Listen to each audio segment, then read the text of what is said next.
They say the old monastery on Mount Orinth still echoes with music, though no one has sung there for 100 years. When the wind crawls through the broken windows, it carries the sound of a choir, soft, beautiful, and wrong. Locals say those voices belong to the monks who froze to death during the Great Winter, still singing their final hymn as the world fell silent. But if you stand close enough to the chapel doors on a moonless night, you might hear them whisper your name. The night air was thick and heavy as Lena Harper approached the rusted gates of the Hollow Carnival. Above her, the blood moon hung low and ominous, casting an unsettling crimson glow across the landscape. The carnival had been abandoned for years, its once vibrant colors now faded and peeling, its laughter long silenced. Yet tonight, as if stirred by some ancient rhythm, the fairground began to pulse with a strange life. Lena's footsteps echoed softly on cracked pavement as she pushed open the iron gates, their hinges groaning in protest. Her breath came in shallow bursts, a mixture of cold air and nervous anticipation. Memories fluttered in her mind like fragile moths, fragmented images of a joyful childhood, now shadowed by loss and unanswered questions. She had grown up just beyond the carnival's perimeter, the faded lights and rusting rides a constant presence in her peripheral vision. But it was the legends whispered in hushed tones by locals that had finally drawn her here tonight. A flicker of light sputtered on the carousel to her left, the chipped horses frozen in mid-gallop suddenly creaking to life. The collierpip's haunting melody began, warped and distorted, as if played through a broken speaker. The sound was both enchanting and unnerving, a siren song beckoning her deeper into the midway. Lena shivered but stepped forward, compelled by an irresistible blend of curiosity and dread. Around her, the carnival seemed to breathe. The faded banners fluttered despite the stillness of the night air, and distant laughter thin and ghostly trickled through the shadows. It was laughter that belonged to no one and everyone, a chorus of lost souls caught between past and present. Lena's sharp eyes scanned the scene, drinking in the details, the peeling posters of faded acts, the rusted carousel poles, the broken ticket booth where decades-old leaflets lay scattered like forgotten promises. Her fingers brushed the poster edges, worn and brittle, and a pang of sorrow tightened in her chest. The carnival was more than a place. It was a repository of memories, of hopes and horrors intertwined. She had heard the stories, the blood moon's curse, the carnival's reawakening every cycle, the disappearances that no one dared explain. Yet standing here now, beneath the eerie glow, those tales felt both distant and immediate, like a warning whispered just for her. A sudden creak from the Ferris wheel sent a shiver down her spine. The colossal wheel began to turn slowly, its shadow stretching and twisting across the ground. Lena's heart quickened. The fairground was no longer silent or still. It was alive, and it was watching. She paused, taking in the scene around her.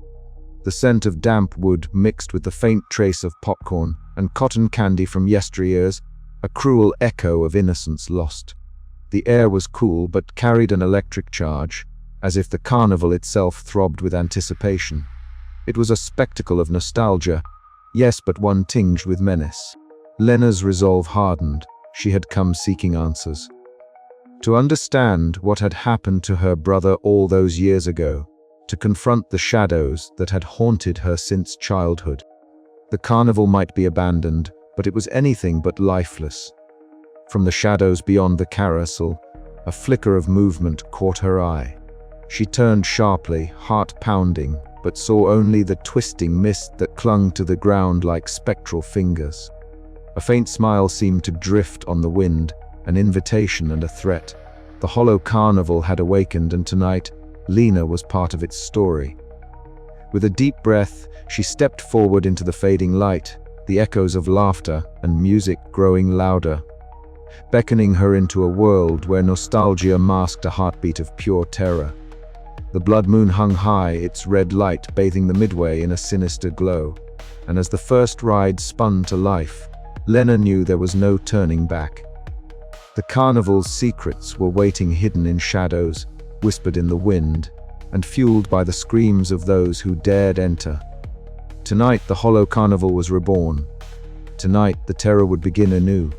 The night air was thick with a damp chill as Lena stepped onto the cracked pavement of the Hollow Carnival's midway. The blood moon hung low, casting an eerie red glow over the faded banners that fluttered listlessly in the cold wind. The carnival, long abandoned and whispered about in hushed tones, was alive once more, but not with the warmth of joy. Instead, it breathed a rotten breath of nostalgia and menace. Lena's footsteps echoed softly, swallowed quickly by the strange sounds that rose around her, a distant, disjointed laughter, the creak of rusted rides awakening from slumber, and the faint fluttering of tattered flags.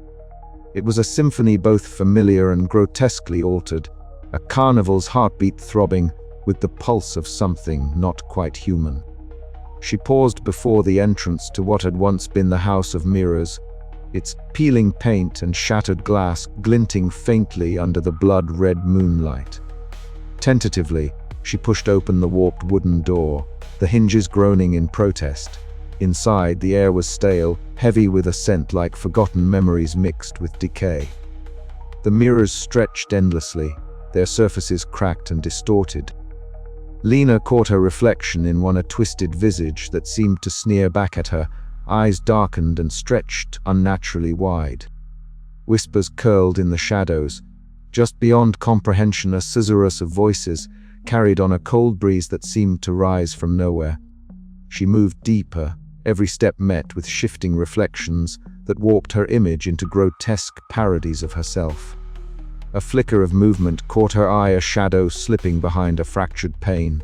Her breath hitched as she realized she was not alone. Emerging from the gloom, figures coalesced, translucent shapes of people frozen in time, caught between sorrow and fear.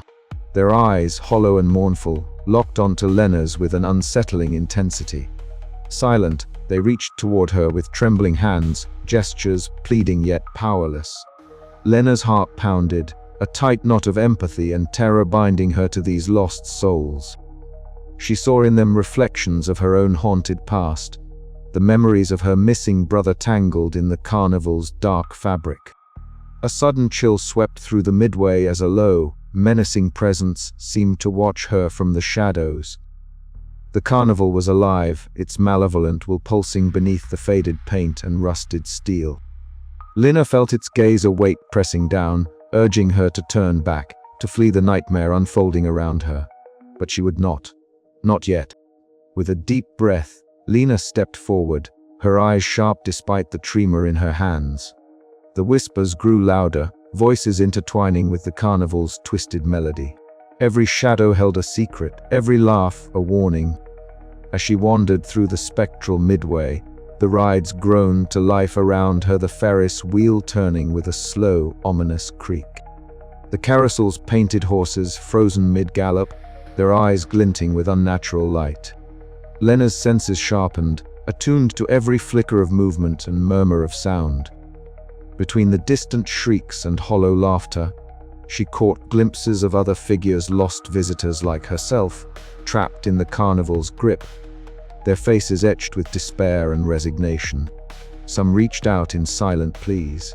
Others turned away, swallowed by the darkness. The unseen presence tightened its hold, the air growing thick with menace. Lena's skin prickled as if the carnival itself breathed around her, alive and hungry. She was no longer just a visitor. She was a participant in its macabre spectacle. Despite the growing fear, a spark of determination blazed within her. The carnival's secrets would not remain buried in its shadows. She would uncover the truth about the rides, the trapped souls, and the sinister force that fed on terror itself.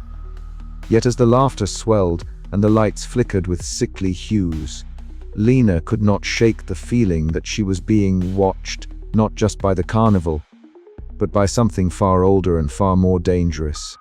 The blood moon hung low and heavy in the sky, casting its eerie crimson glow over the abandoned fairground. Lena Harper stepped cautiously beneath the flickering canopy of carnival lights, their feeble gleam struggling against the enveloping darkness. The air was thick with the scent of decay and forgotten dreams. Stale popcorn mingled with the faint, metallic tang of rusted metal. Somewhere in the distance, a carousel creaked, its melody warped and off-key, like a lullaby twisted by time and neglect.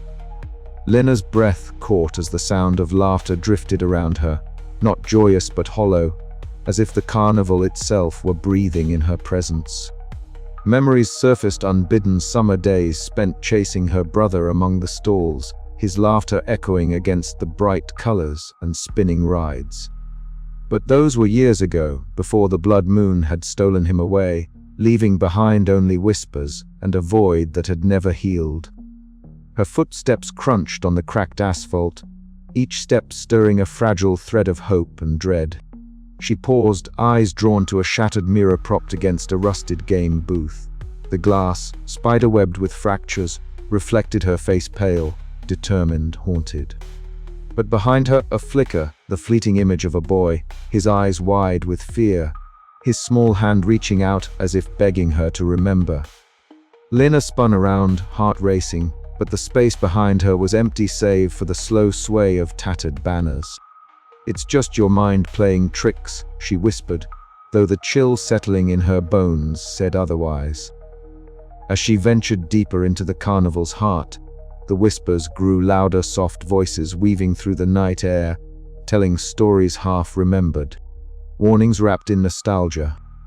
Figures flickered at the edge of her vision, trapped souls caught between memory and nightmare, their faces etched with sorrow and longing. Lena's pulse quickened. She was no longer a mere visitor but a part of the carnival's story, entwined with the fate of those who had vanished before. Her gaze settled on the carousel once more. The paint was chipped and faded, the horses frozen mid-gallop, their eyes dull and lifeless. From the music box came a mournful tune, each off-key note striking a chord deep within her. Lena reached out, fingertips brushing the cold wood, and images flooded her mind, her brother's laughter, his wide smile, the night the carnival claimed him. The memories were sharp and painful, but with them came clarity. The carnival fed on fear and sorrow, thriving on the terror it sowed. Determination flared within her. She would uncover the carnival's secrets. She would find the truth behind her brother's disappearance. And she would not let the Hollow Carnival claim her, as it had so many others. But as the shadows lengthened and the blood moon climbed higher, Lena knew the carnival was watching, waiting. Somewhere in its depths, the ringmaster's gaze fell upon her, cold, calculating, relentless. The night stretched onward, a twisted tapestry of light and shadow, memory and nightmare. The blood moon hung low and heavy in the sky, its crimson light spilling over the abandoned fairground like a sinister blessing. Lena Harper stood at the threshold, the tattered gates yawning open as if exhaling a breath held for decades. The stale scent of rusted metal and faded paint mingled with the faint, almost imperceptible sound of carnival music, a warped melody that twisted through the night air. She tightened her grip on the photograph in her hand, the edges worn smooth by years of desperate clinging. This was the moment she had feared and longed for in equal measure. The midway stretched before her, a ghostly tableau of faded grandeur. Ferris wheels creaked in the distance, their skeletal frames silhouetted against the red moonlight.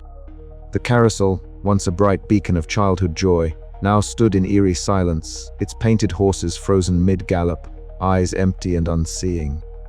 But then, as if stirred by her presence, the carousel's lights flickered, casting an intermittent glow that danced like dying embers.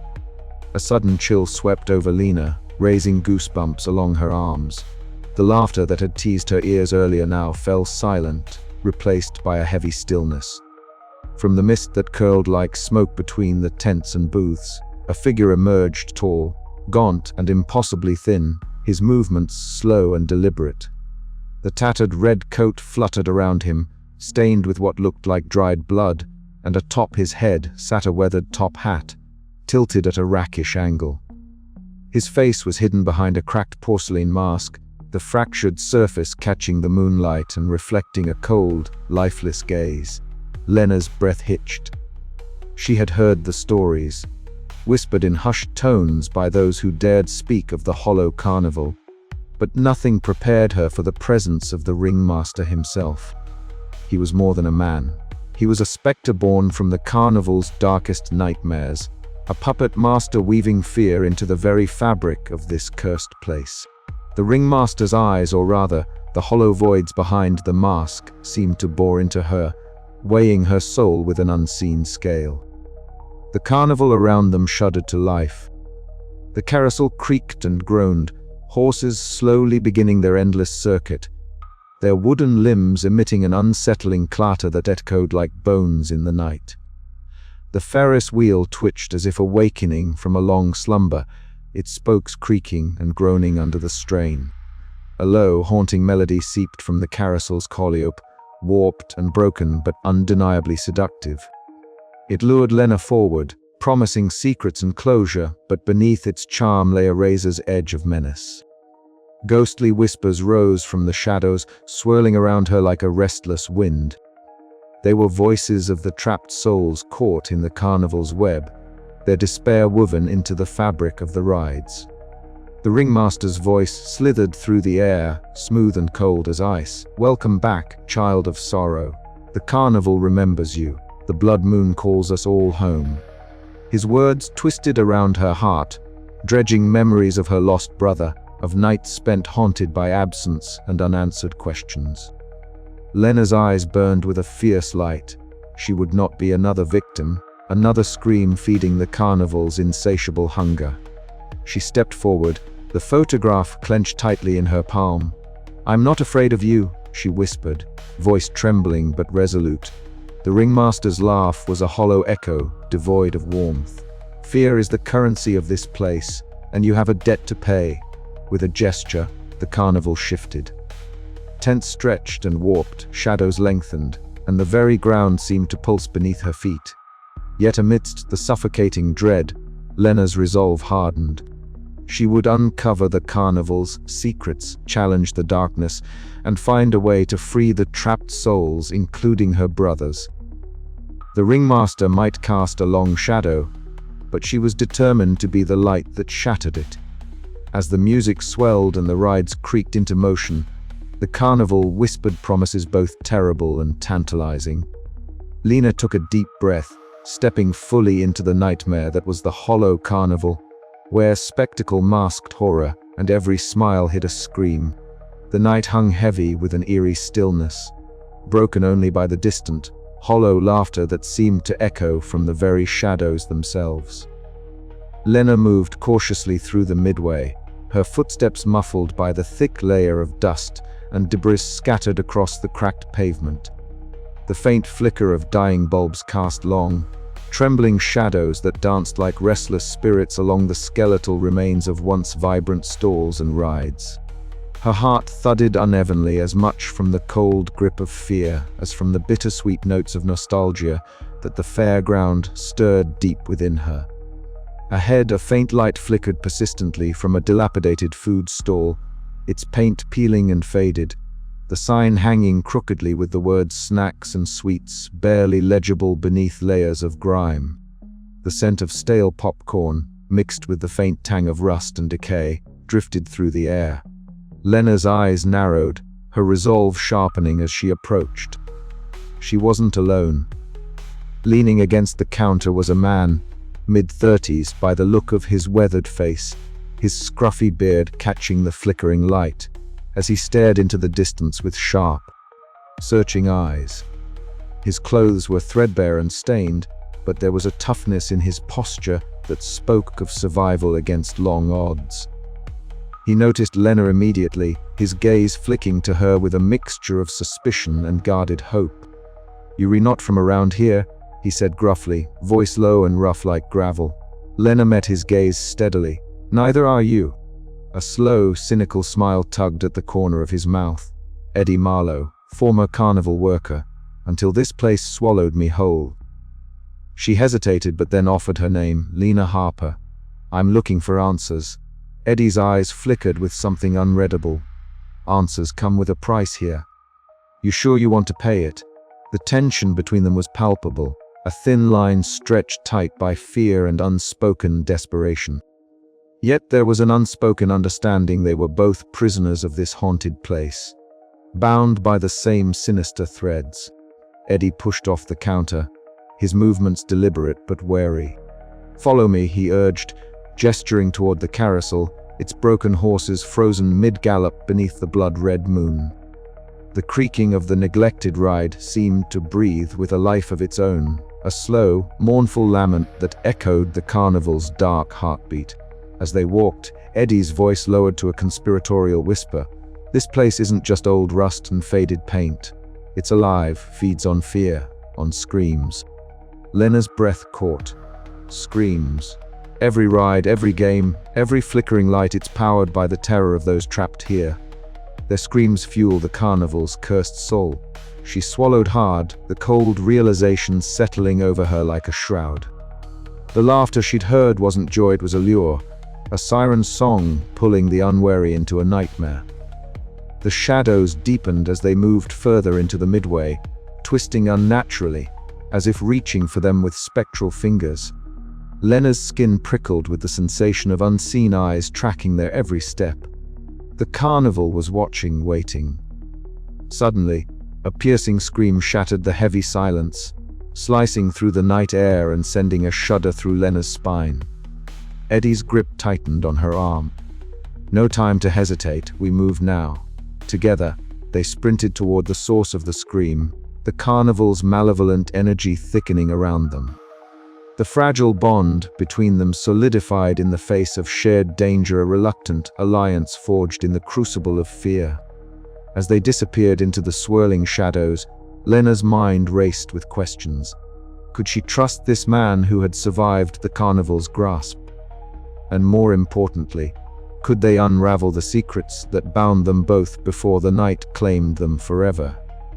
The blood moon cast its ominous glow overhead, bathing the Hollow Carnival in its sinister light. The night air hung thick with a sinister chill as Lena and Eddie approached the carousel.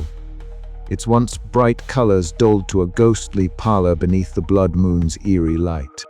The faded horses, carved with exquisite detail yet frozen mid-gallop, seemed to watch them with vacant eyes, their chip paint whispering forgotten stories of joy long since drained away.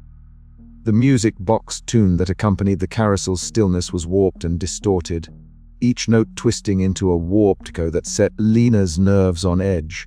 "This place. It's like a wound in the night," Eddie murmured, his voice low and rough, eyes scanning the shadows that clung to the carousel's edges. You can almost hear the screams beneath the music. Lena swallowed hard, her gaze fixed on one horse, in particular a white mare, its mane curled in delicate waves, its glass eye cracked but shimmering as if alive. The silence was shattered suddenly by a piercing scream that cut through the carnival's stagnant air, a sound so raw and filled with panic that Lena's heart lurched. The carousel jolted violently, springs creaking as the platform lurched into motion. The horses jerked to life, their movements stilted and unnatural, like marionettes pulled by invisible strings. Their painted eyes seemed to darken, gleaming with a hunger that made Lena's skin crawl. "It feeds on fear," Eddie said grimly, stepping closer. The screams, they were the fuel. Every terrified cry, every desperate plea, it all pours energy into this cursed place. He glanced around nervously, as if expecting the carnival itself to lash out. This carousel, it's the heart of it. Lena's breath hitched as the music warped into a nightmarish cacophony, each note twisting into a shriek that echoed inside her skull. She reached out, gripping the mane of the horse tightly, the wood surprisingly warm beneath her fingers. The carousel spun faster, the edges of her vision blurring, reality folding in on itself. "We have to find a way to stop this," she whispered, panic rising but determination hardening. "If the rides keep feeding, it'll never end." Eddie nodded, his face set in grim lines. "First we survive the night, then we fight back." The carousel's speed increased, the horses' faces contorted in silent screams, their bodies twisting grotesquely as Lena felt the terror crawling beneath her skin. But somewhere deep inside, a spark of courage flared. She would not become another scream swallowed by the Hollow Carnival. As the ride spun wildly, Lena closed her eyes, bracing against the onslaught of fear, ready to face whatever horrors lay ahead. The carnival's sinister symphony swelled around them, a terrifying reminder that the night was far from over. And as the carousel roared, the carnival whispered its deadly promise once more. Laughter beguiles, but the screams sustain. The carousel's relentless motion hammered against Lena's senses, a dizzying blur of twisted horses and warped melodies. Her grip remained firm, but the terror clawed at her, threatening to unmoor her from reality. Eddie's voice cut through the chaos, steady and sharp. "Look!" He pointed towards the central mechanism, a grotesque contraption of pulleys and gears, glowing faintly with an otherworldly light. Trapped within it were faint, shadowy silhouettes, faces twisted in eternal screams, their cries feeding the infernal machine. Lena's throat tightened. Trapped, she breathed, horror washing over her, like prisoners in a nightmare. Eddie shook his head, more like fuel. The carnival's heart beats on their agony. The carousel began to slow, the music fading into a sinister whisper as the horses froze once more. Lena slid off her mount, knees shaking but spirit unbroken. "We can't let this happen to anyone else," she said, eyes blazing with newfound resolve. Eddie gave a tired nod. "Then we find a way to break the cycle." But as they stepped away, the shadows lengthened, and a cold, mocking laugh echoed from the darkness. The ringmaster's presence was near, his spectral eyes watching, waiting. The Hollow Carnival was alive and it hungered. The night was far from over. The heavy air of the Hollow Carnival pressed in around Lena and Eddie as they moved cautiously through the shadowed midway. The once lively fairground, now a twisted echo of its past, whispered with the voices of the trapped. Faint, flickering lights cast grotesque shadows across the cracked pavement, and the distant, haunting laughter of the carnival seemed to echo endlessly, like the call of a siren pulling them deeper into its heart. Their steps slowed as they entered a dimly lit clearing, where the air grew colder, thick with a sorrow so palpable it weighed on their chests. Figures emerged from the gloom, ghostly visitors caught in the carnival's nightmare. Their faces were etched with fear and regret, their forms wavering like fragile smoke caught in a cruel, unending storm. Lena's breath hitched as she took in the scene, a woman clutching a faded photograph, tears streaming silently down her translucent cheeks. A man who paced in circles, muttering fragments of a forgotten name. A child, eyes wide with terror, reaching out as if to touch something just beyond his grasp. Each soul was trapped in a loop of their darkest memories, reliving moments of horror and loss with no escape. Eddie's voice was low and rough, they recaught. "Like us, the carnival feeds on their fear, their pain. It's a prison." Lena nodded, a pang of empathy tightening her throat. She saw reflected in their eyes the same desperation she felt inside the aching void left by her missing brother, the shadow of childhood trauma she had carried for so long. The carnival was a mirror, a grotesque funhouse reflection of the pain it had consumed. As they moved among the souls, a pale figure stepped forward. A woman, translucent and shimmering faintly in the carnival's eerie light, reached out toward Lena with trembling hands. Her eyes, deep pools of sorrow, locked with Lena's. No words passed between them, but the silent plea was clear: "Help us." The carnival's laughter swelled, a sinister lullaby that wrapped around them like a suffocating shroud. Lena felt a chill run down her spine as the lights flickered violently overhead, casting the clearing into momentary darkness before sputtering back to life. The trapped souls jerked as if stirred by unseen hands, their torment intensifying. Eddie gritted his teeth. "We don't have much time. The carnival knows we're here. It's waking up, getting stronger." Lena's resolve hardened. "We can't leave them like this. I won't let the carnival claim any more lives." Her gaze swept across the faces of the lost, their silent suffering fueling a fierce determination deep within her. She had come seeking answers, but now she understood the true horror. The carnival was not just a place of fear, but a living nightmare, a ceaseless cycle of pain and captivity. A sudden, anguished cry pierced the air, drawing Lena's attention to a nearby figure, a young boy clutching his knees, rocking back and forth. His eyes met hers, wide and filled with terror. Tommy, the frightened child she had vowed to protect. She stepped forward, her voice gentle but firm. "Tommy, it's okay. We're here to help." The boy's breath hitched. "They won't let me go." Lena reached out, her hand steady despite the trembling that threatened to overtake her. "We'll find a way, together." As the carnival's twisted melodies rose around them, Lena felt the weight of the soul's suffering settle on her shoulders. It was a burden she was willing to bear if it meant breaking the cycle, freeing the lost, and finally confronting the darkness that had haunted her since childhood. But as shadows lengthened and the carnival's malevolent presence tightened its grip, one undeniable truth echoed in her mind: escape would not come easily. The Hollow Carnival was alive, and it was watching. The path ahead was fraught with terror, but Lena's heart burned with a newfound fire. In the echoes of lost souls, she found a call to courage, a promise that she would fight not just for herself, but for every trapped spirit desperate to be free. And somewhere in the depths of the carnival's sinister heart, the ringmaster stirred, his cracked porcelain mask twisting into a cruel smile. The game was far from over. The shadows stretched long beneath the flickering glow of the carnival's half-lit bulbs, the once vibrant midway now a distorted maze of broken dreams and whispered fears. Lena Harper and Eddie Marlowe moved cautiously, their steps crunching on the scattered debris of forgotten festivities. The air was thick with the scent of rust and decayed cotton candy, a bitter reminder of the Hollow Carnival's faded grandeur. Their eyes darted nervously as the ambient noises shifted, the distant creak of a rusted ride, the faint echo of laughter that seemed too hollow to be real.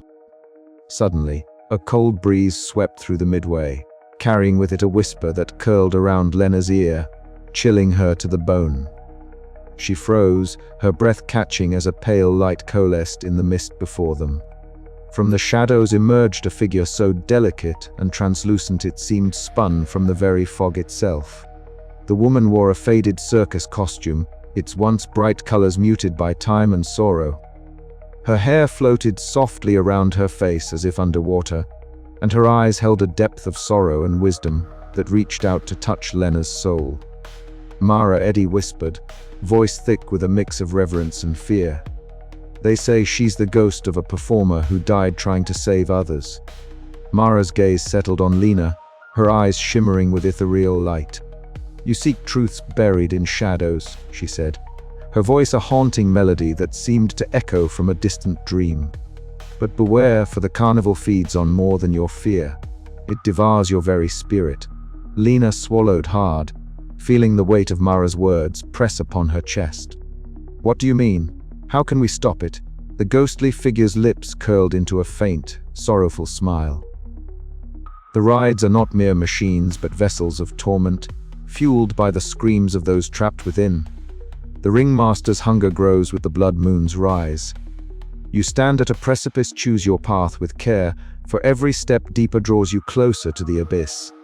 Eddie stepped closer, his eyes narrowing. "We've seen the power of the carnival. We need to find its source, break the cycle." Mara nodded slowly, her form flickering like a candle struggling against the wind. "Look beyond the surface, listen to the echoes of the lost. Only then can you hope to unravel the curse. But time wanes and the blood moon's peak draws near." She gestured towards the twisted lanes of the carnival, where shadows danced and the laughter grew louder, more menacing. Lena felt a shiver of dread mixed with a spark of determination. Mara's warning was both a beacon and a curse, illuminating the peril ahead while tightening the noose of fear around her heart. As Mara's apparition began to fade, melding back into the mist from which she came, the carnival seemed to inhale sharply, its sinister breath filling the air with a palpable tension. Lena and Eddie exchanged a glance, their alliance now forged in the crucible of shared terror and fragile hope. "We can't turn back," Lena said quietly, her voice steady despite the turmoil within. "Not now, not when we were this close." Eddie nodded, the lines of weariness etched deep into his face. "Then we keep moving. We find the truth and we end this nightmare." The carnival's haunting laughter swelled once more, a chilling symphony that promised both spectacle and suffering. Beneath the blood moon's ominous glow, Lena steeled herself for the journey ahead, knowing that every step would draw her deeper into the heart of darkness and closer to the ringmaster's merciless grasp. The ghosts of the past whispered their warnings, the rides creaked with malevolent hunger, and the Hollow Carnival awaited its next act, one that would test the limits of Lena's courage and the strength of her resolve. In the fragile light of Mara's warning, hope flickered like a candle in the storm, fragile but unextinguished, as the night's terror prepared to unfold once again. The House of Mirrors stood like a grim sentinel at the heart of the Hollow Carnival, its once bright colors faded and chipped. The glass panels cracked and warped by time and sinister magic. As the blood moon hung low in the sky, casting a crimson glow over the twisted midway, Lena Harper approached the entrance with a mixture of trepidation and resolve. She tightened the strap of her satchel and took a deep breath, the chill night air filling her lungs with a sharp edge of anticipation. Stepping inside, the world shifted. The air grew heavy, thick with a strange metallic tang that made her skin prickle. The first thing she noticed was the laughter, a soft, distorted echo that bounced off every surface, a hollow mockery of joy that sent a shiver down her spine. Each mirror she passed fractured her reflection in impossible ways, stretching and twisting her image into grotesque shapes that seemed to leer and sneer back at her. Lena's footsteps were tentative at first, the floor beneath her creaking softly as if protesting her intrusion. The mirrors multiplied endlessly, corridors folding back on themselves, creating a labyrinth of glass and shadow. She caught glimpses of herself from impossible angles, some images so warped she barely recognized the resolute young woman with dark hair pulled back and eyes sharp with determination. A sudden flicker caught her eye, a figure behind her reflection that wasn't hers. She spun around, heart pounding, but the corridor was empty. The laughter grew louder, more insistent, swirling around her like a malevolent wind. Panic stirred beneath her calm exterior, but she forced herself to breathe steadily, recalling Eddie's warning that the carnival fed on fear. As she moved deeper, reflections began to change. Her image blurred and then sharpened into the face of a young boy, her brother Tommy, his eyes wide with terror and pleading silently. Lena's throat tightened, memories flooding her mind, the last blood moon when he disappeared, the desperate search, the silence that followed. She reached out to the glass, but the image dissolved into shards of light, leaving her grasp empty and her heart aching. The mirrors around her began to ripple, and from the depths of the glass emerged the imposing figure of the ringmaster. His gaunt frame was draped in a tattered red coat, stained dark with what looked like dried blood, and his top hat sat crooked above a cracked porcelain mask that concealed his cruel smile. He moved with unnatural fluidity, his shadow stretching across the mirrors, distorting and multiplying. His voice was a whisper, yet it filled the space with threatening clarity. "You cannot escape, Lena. The carnival is your fate, as it was his. Fear feeds us all. Scream, and you give us life. Resist, and you become the forgotten." The porcelain mask fractured further, tiny fissures running like spiderwebs as he spoke.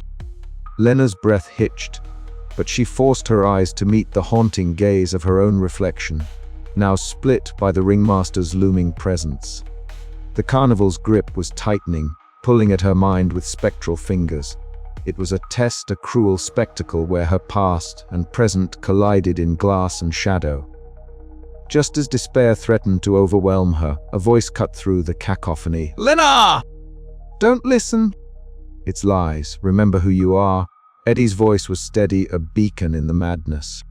She turned to see him emerging from a side corridor, his scruffy beard caught in the pale light, eyes sharp with determination. Eddie reached out, taking her hand firmly. The mirrors around them trembled, the laughter faltered, and the ringmaster's shadow receded, though his presence lingered like a dark stain. Together, they pressed onward, navigating the maze with renewed purpose. The House of Mirrors was more than a physical trap. It was a crucible testing Lena's courage, forcing her to confront the fractures within herself. Every distorted reflection was a challenge, every whisper a threat. Yet with Eddie's aid, she found moments of clarity amid the chaos, glimpses of hope shining through the fractured glass.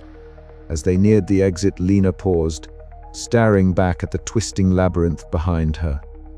The carnival's malevolent heart beat loud and clear, pulsing with the screams and fears it had harvested over countless blood moons. She knew the ringmaster's power was growing, but so was her resolve.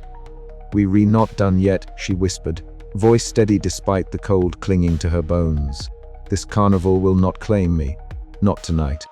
The House of Mirrors shifted once more, a final distorted grin stretching across her reflection before the exit doors swung open, spilling cool night air into the suffocating maze. Lena stepped out, heart pounding, aware that the carnival's horrors were far from over and that the ringmaster was watching, waiting for his next move. Outside, the carnival's faded lights flickered, laughter echoing faintly as the blood moon climbed higher.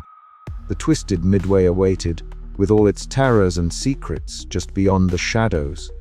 Lena tightened her grip on Eddie's hand, ready to face whatever nightmares lay ahead. But as they disappeared into the darkness, the cracked porcelain mask of the ringmaster gleamed with a sinister promise. The spectacle was far from finished. The night had thickened into a suffocating cloak as Lena moved cautiously through the hollow fairground, the blood moon casting a sinister red glow over everything it touched.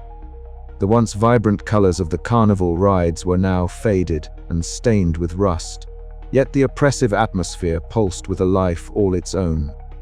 The haunting echo of laughter and distant screams wove through the night air, a macabre lullaby that seemed to reach into the marrow of her bones. Her footsteps, soft but resolute, crunched against the cracked pavement littered with scattered debris and forgotten tokens of joy. Each step forward was a battle against the creeping dread that clawed at her heart, but she knew she could not falter, not now. The carnival was awake, and so too was the darkness that fed it. Somewhere within this labyrinth of twisted metal and broken dreams, another soul was trapped, and Lena's instincts screamed that she was not alone. A faint, almost imperceptible sound caught her attention, a soft whimper carried on the stale breeze near the tilt, a whirl. The ride stood still, its paint peeling and seats torn, yet the faint creaking of its rusted mechanisms suggested that the carnival's heart still beat beneath the decay. Lena's breath caught as she edged closer, senses heightened, the hair on the back of her neck standing on end. Behind a shattered ticket booth, crouched in the shadows, was a small figure.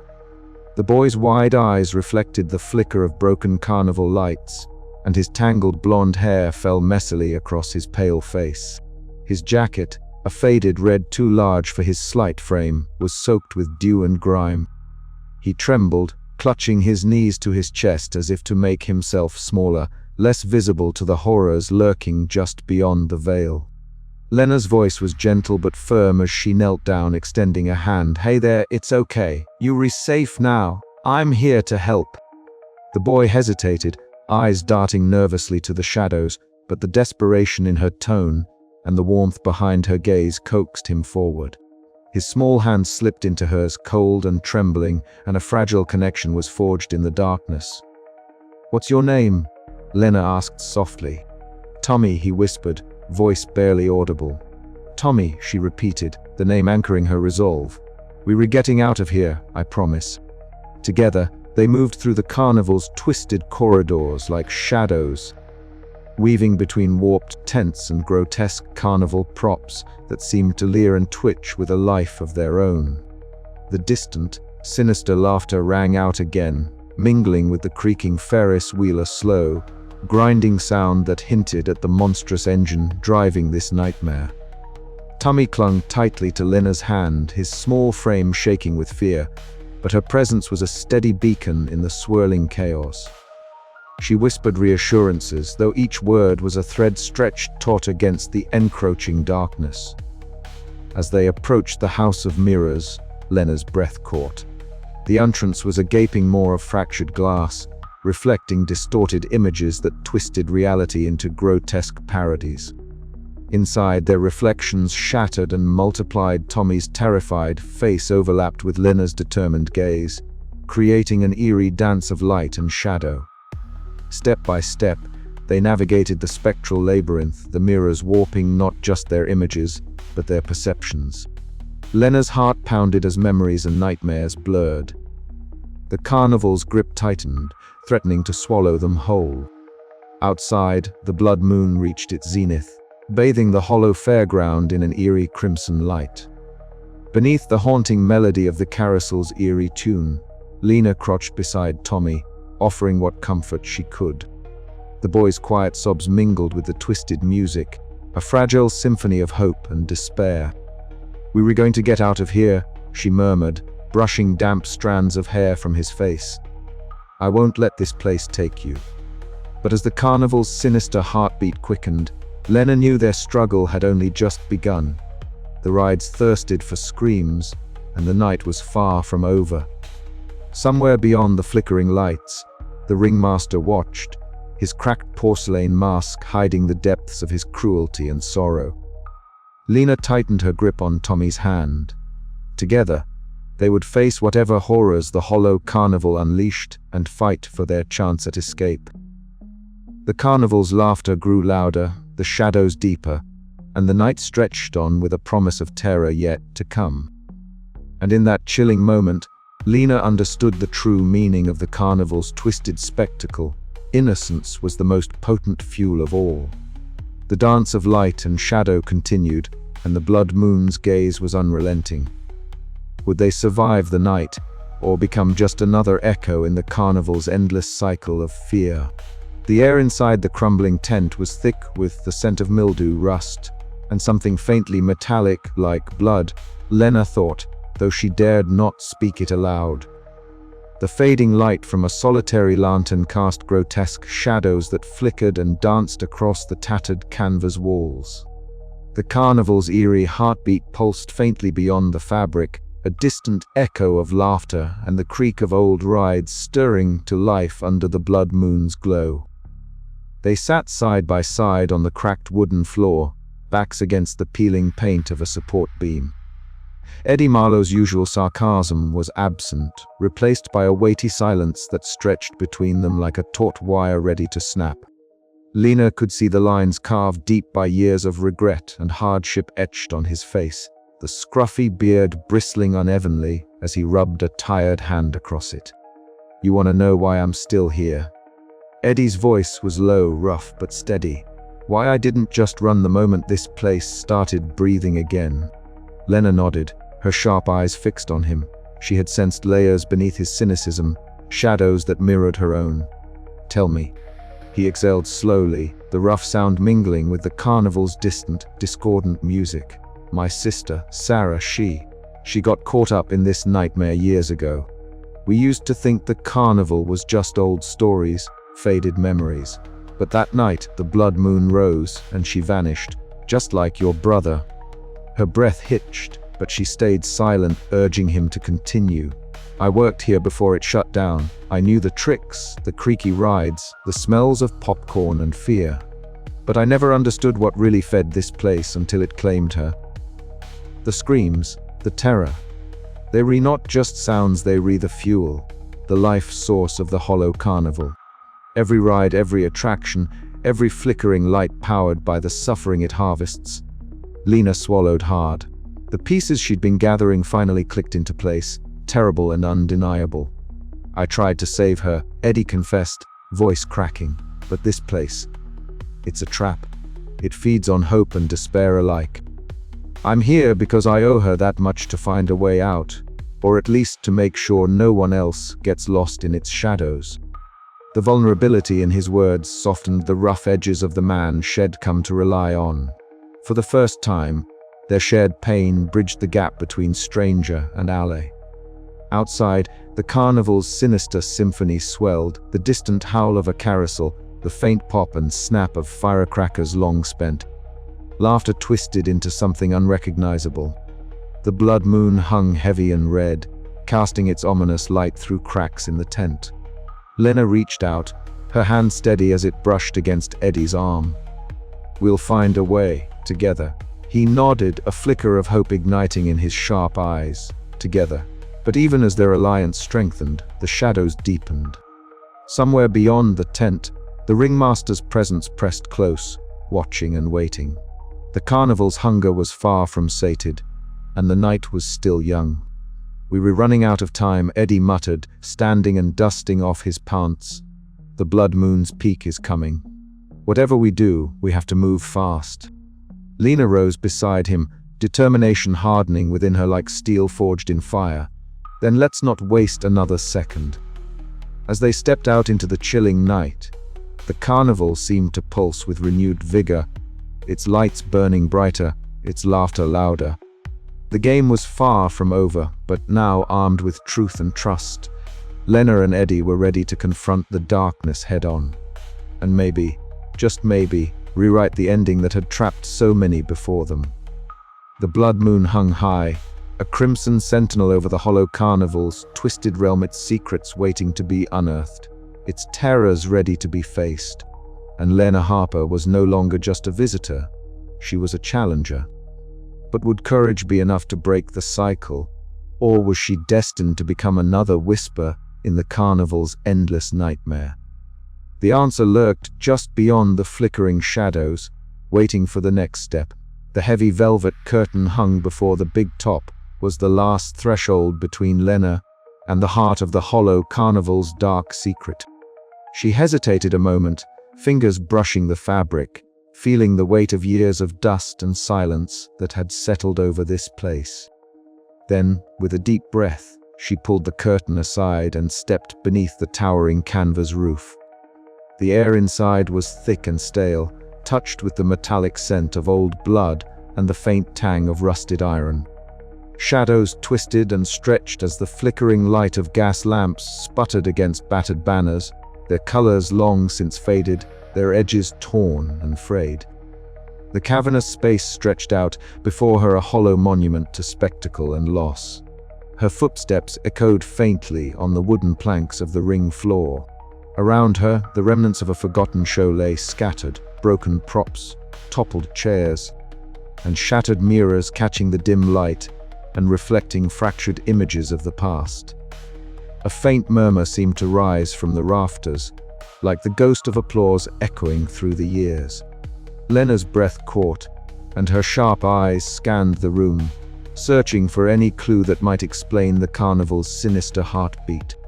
In the center of the ring stood a cracked pedestal, dust-coated and overlooked by the peeling portraits of performers long gone. Atop it rested a small leather-bound journal, the cover stained with dark blotches, some old, others fresh. Lena approached cautiously, every nerve alert as she reached for the fragile book. The leather felt cold beneath her fingertips as she opened it, revealing pages yellowed with age and splattered with dried blood. The writing inside was hurried and desperate, scrawled in a hand that trembled with fear and sorrow. Her eyes devoured the words, piecing together a story of sacrifice and despair. The journal belonged to a man once known as the ringmaster, a charismatic showman who had dazzled crowds and commanded the stage with effortless charm. But beneath the bright facade lay a soul slowly consumed by grief and madness.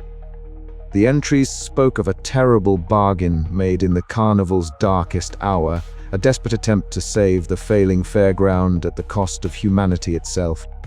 The transformation was cruel and irreversible. The showman became a cursed specter, bound eternally to feed on fear and suffering. His face hidden behind a cracked porcelain mask that mirrored the fractures within his own soul. Suddenly, a chill swept through the tent, and a pale shimmer appeared beside Lena. Mara's ghostly form materialized, her translucent figure draped in a faded circus costume that fluttered like mist. She moved silently, her eyes filled with sorrow and warning. Without words, she gestured toward the shadowed corners where the ringmaster's presence loomed, cold and malevolent. Lena felt the weight of Mara's silent plea to heed the warnings, to prepare for the confrontation looming just beyond the veil. As Lena studied the journal, the tent seemed to breathe around her. The faded banners overhead stirred, as though a breathless wind whispered through the canvas walls, though the air remained still. From somewhere deep within the big top, a low, haunting melody began to play a warped carnival tune that twisted the familiar into something sinister. The music filled the space, wrapping around Lena like a tightening noose, signaling the awakening of the carnival's dark heart and the closing of the circle.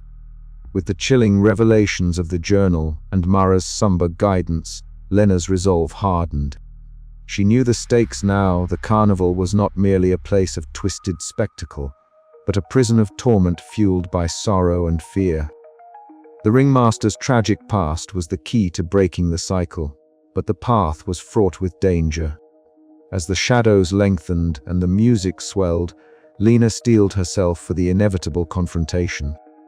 The carnival's true nature was no longer a whispered legend, it was her reality, and the blood moon would not wait.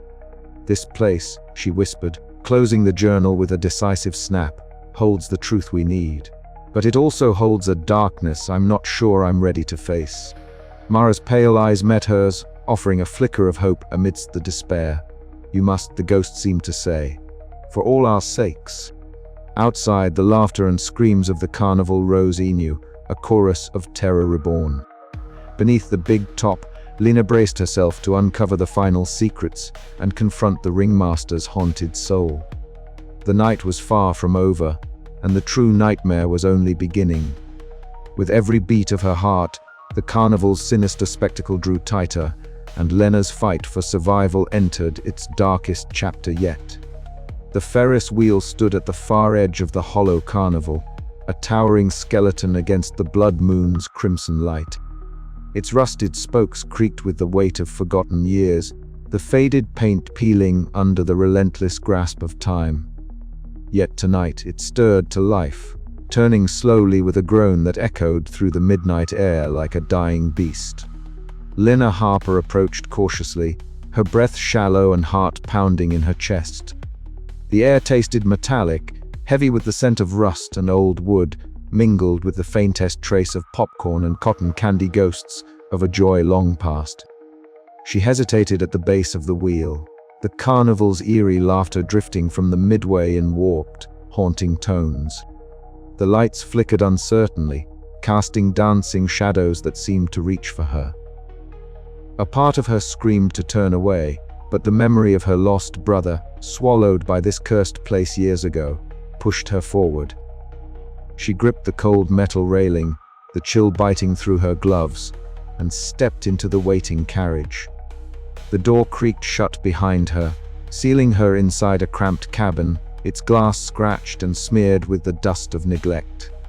The mirrors lining the walls caught fragmented reflections of her face, sharp eyes wide with a mix of resolve and dread.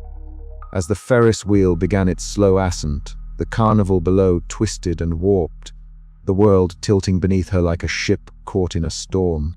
Her stomach lurched, nausea rising as vertigo threatened to unravel her mind.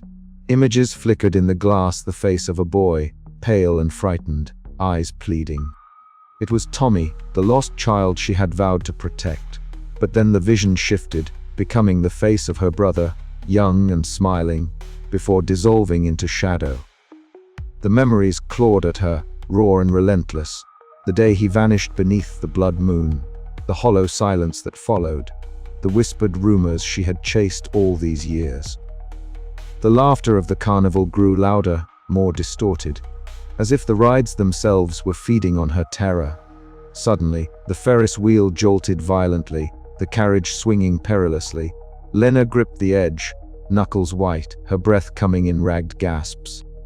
The sky outside blurred deeper red, and the shadow of the ringmaster stretched long and twisted over the fairground.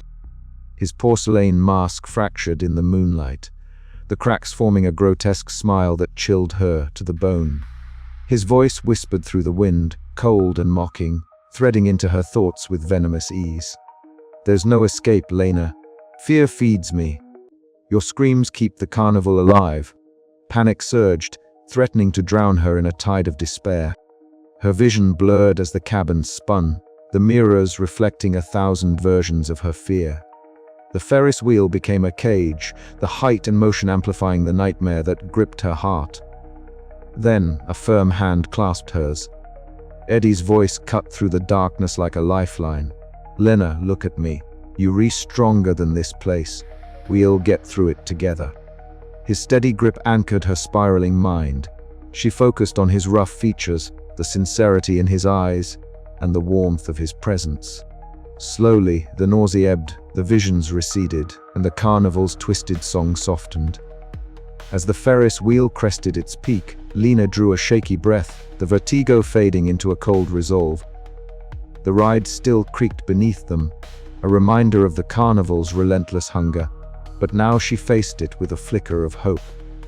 The night was far from over, and the true battle lay ahead, but for the first time, she knew she had the strength to fight. The carriage descended, lights below flickering like dying stars, and the carnival's laughter softened to a low murmur.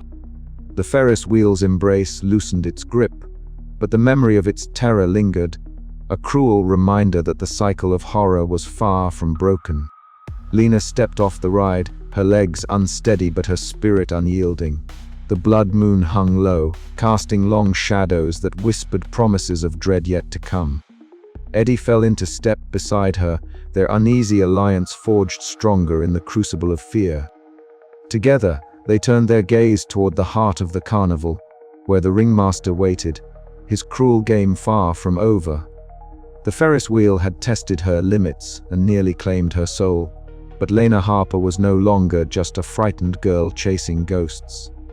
She was a survivor ready to face the darkness head-on, and the carnival was hungry for more. The evening had folded itself into a cloak of chilling silence as Lena approached the modest, weathered cottage at the edge of town.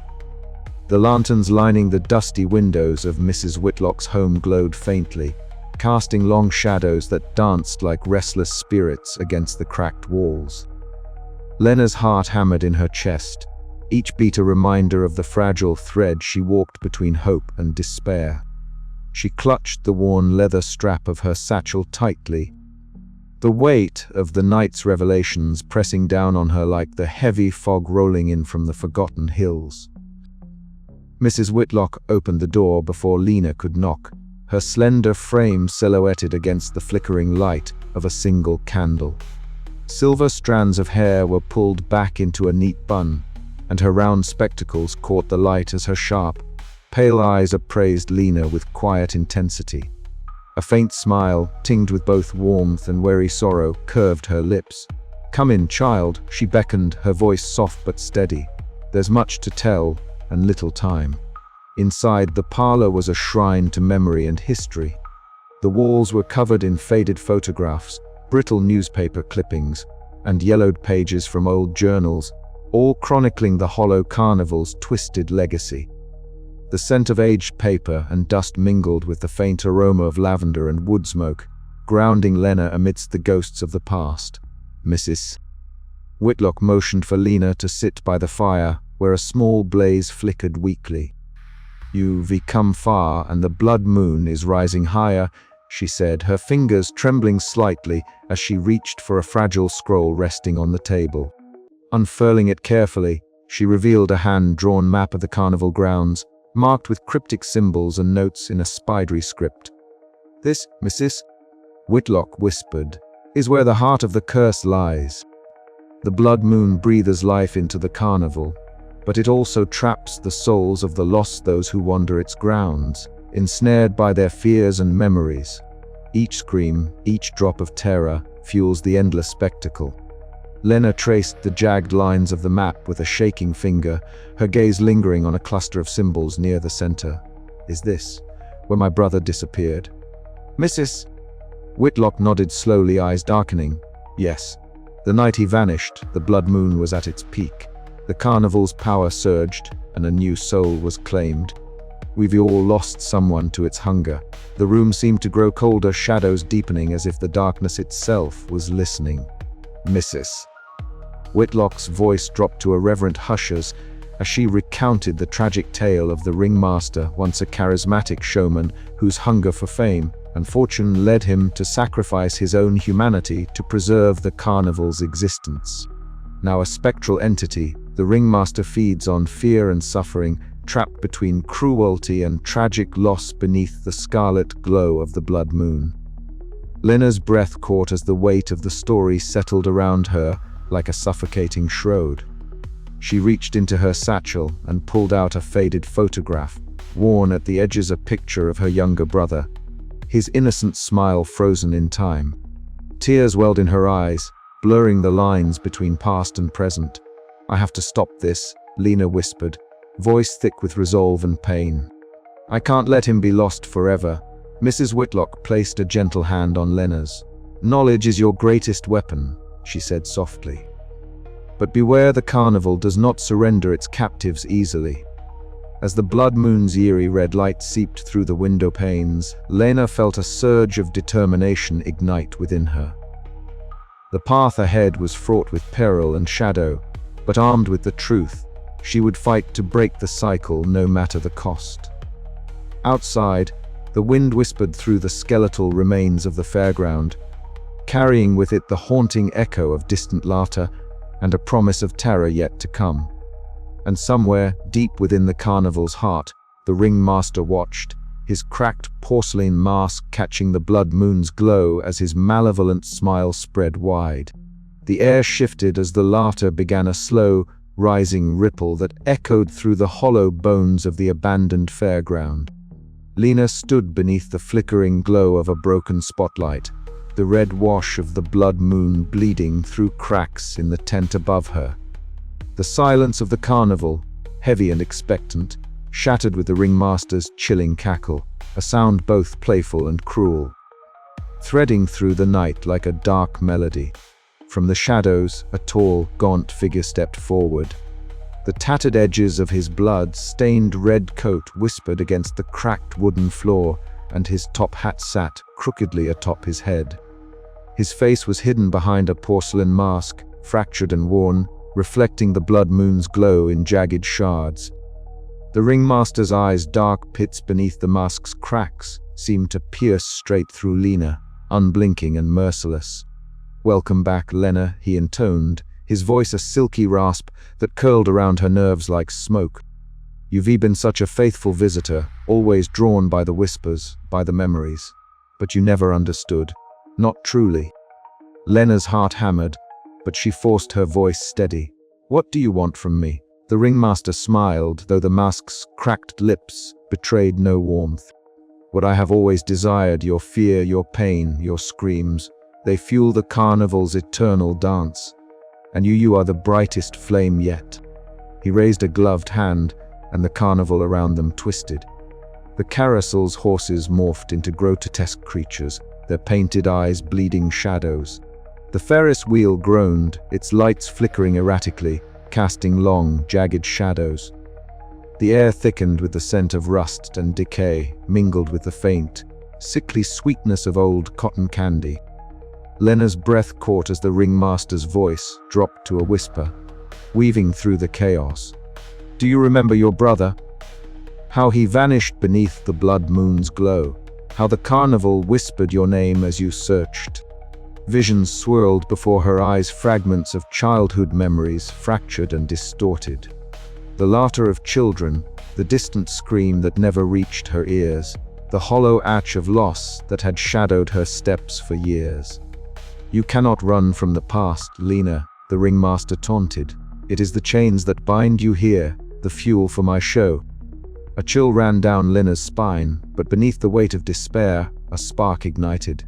She clenched her fists, feeling the surge of defiance rise within. "I'm not your prisoner," she said, voice steady despite the tremor in her hands. "I won't be your fuel." The ringmaster's laughter twisted, sharp and jagged. "Oh, but the game has only just begun." The carnival quaked, the rides groaning as if in response, the lights flickering madly. Lena felt the grip of the past, and the carnival's dark power tighten around her, but her resolve solidified. She would face this nightmare, confront the darkness that fed on her fear, and fight for her chance to escape. As the blood moon climbed higher, casting its sinister glow on the twisted carnival, Lena stood her ground, an ember of courage burning fiercely amid the encroaching shadows. The ringmaster's game was underway, and the stakes had never been higher. The night stretched ahead, filled with terror and uncertainty, but also the flickering hope of resistance. Lena's story, entwined with the carnival's dark heart, was far from over, and the game was just beginning. The Hollow Carnival had transformed into a nightmare more vivid and relentless than Lena had feared. The air itself seemed charged, thickening with a sinister energy that pressed down on her chest like a physical weight. All around her, the carnival rides, the once faded relics of a forgotten joy, had twisted into grotesque parodies of their former selves, writhing with malevolent life. Lena's grip on Tommy tightened as the boy whimpered softly, clutching his threadbare stuffed rabbit with trembling hands. His small body pressed close to hers, seeking comfort from the encroaching darkness. "Stay close," Lena whispered, her voice a mix of reassurance and raw determination. Eddie was just ahead, his eyes darting nervously as he scanned the shifting shadows. The carousel loomed before them, its horses no longer the painted wood of childhood memories, but nightmarish beasts with gnarled limbs and eyes that seemed to bleed darkness. As it spun faster, the screams of unseen victims reverberated through the night, melding with the carnival's spectral laughter. The air was punctuated by the metallic creak of the carousel's ancient gears grinding against unseen forces. "This place feeds off fear," Eddie said grimly, his voice strained. "Every scream, every heartbeat they refuel." Lena swallowed hard and glanced down at Tommy. "We have to keep him calm. If his fear grows, the carnival grows stronger." But the task was nearly impossible. The carnival was alive, a predator sensing its prey's rising panic. The Ferris wheel groaned ominously overhead, its massive frame illuminated by flickering bulbs that cast long, trembling shadows. Each creak and moan seemed to echo Tommy's sobs, amplifying the dread that saturated the air. "We can't let it feed," Lena said, steeling herself. "We have to fight it." Eddie nodded, pulling her toward a narrow path between the stalls, where faded banners fluttered like ghosts in the chilling breeze. The midway twisted and shifted, the carnival itself warping reality, making every turn a perilous gamble. Lena's heart pounded as the shadows stretched, reaching for them like spectral hands. Suddenly, a burst of chilling laughter cut through the chaos. Lena looked up to see the ringmaster, standing on a balcony high above the midway. His porcelain mask gleamed under the blood moon, cracked and stained, yet eerily expressionless. The red of his tattered coat was vibrant against the darkness, a beacon of the horror that had claimed this place.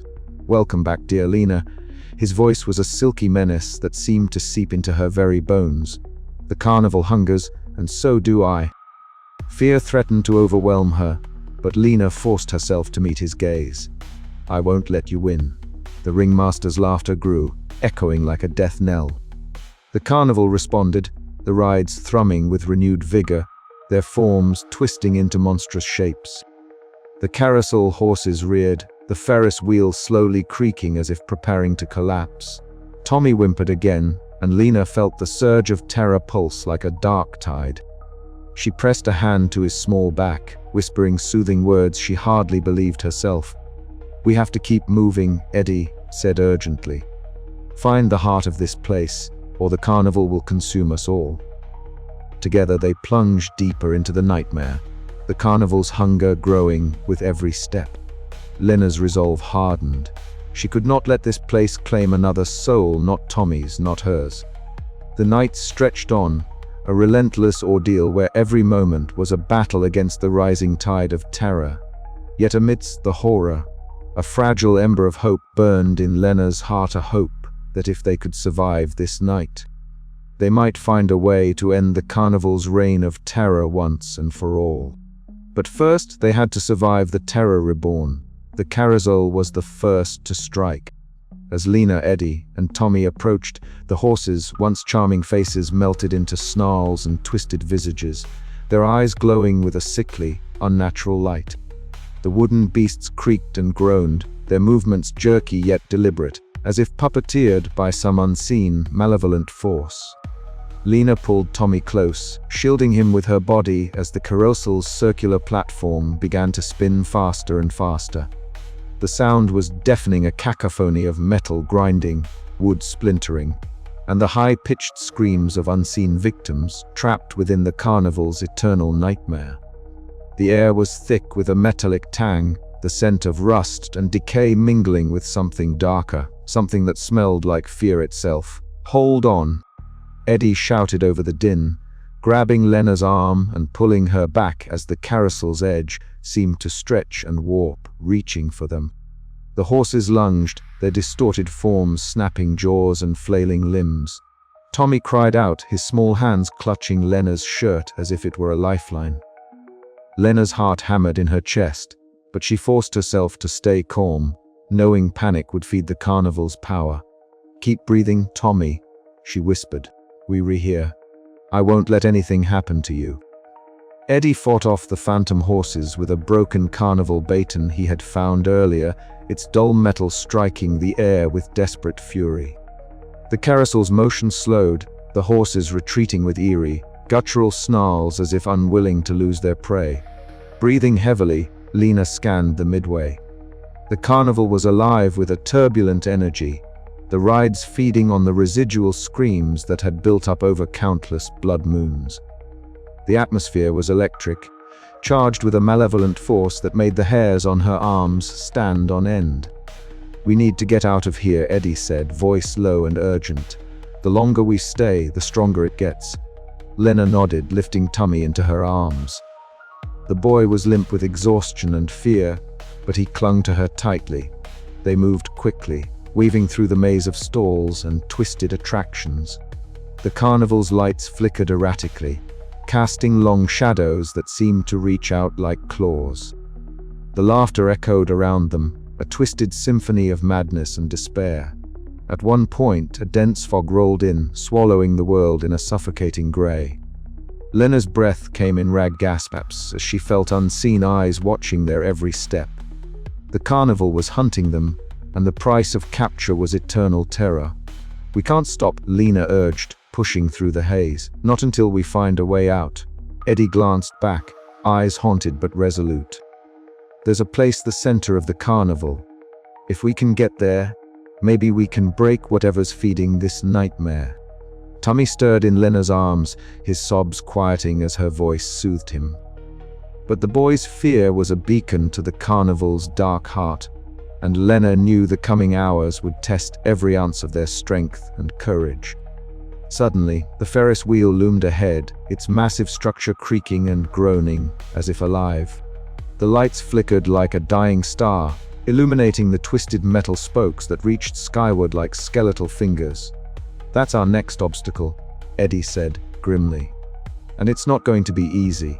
As they approached the towering ride, the carnival's laughter swelled, a chorus of madness that promised only one outcome: terror reborn. The ringmaster's presence was a shadow that loomed over them all. His laughter echoed from the balcony above, a cruel serenade that chilled Lena to her core. She could see him clearly now, tall and gaunt, his red coat stained dark with ancient blood, the cracked porcelain mask hiding whatever remnants of humanity he once possessed. "You cannot escape," he called down, voice dripping with venom. "This carnival is eternal, and so is the fear it feeds upon." Lena squared her shoulders, clutching Tommy tighter. "Maybe this time it ends with me." The ringmaster's laughter turned to a low, menacing growl. "We shall see, dear Lena, we shall see."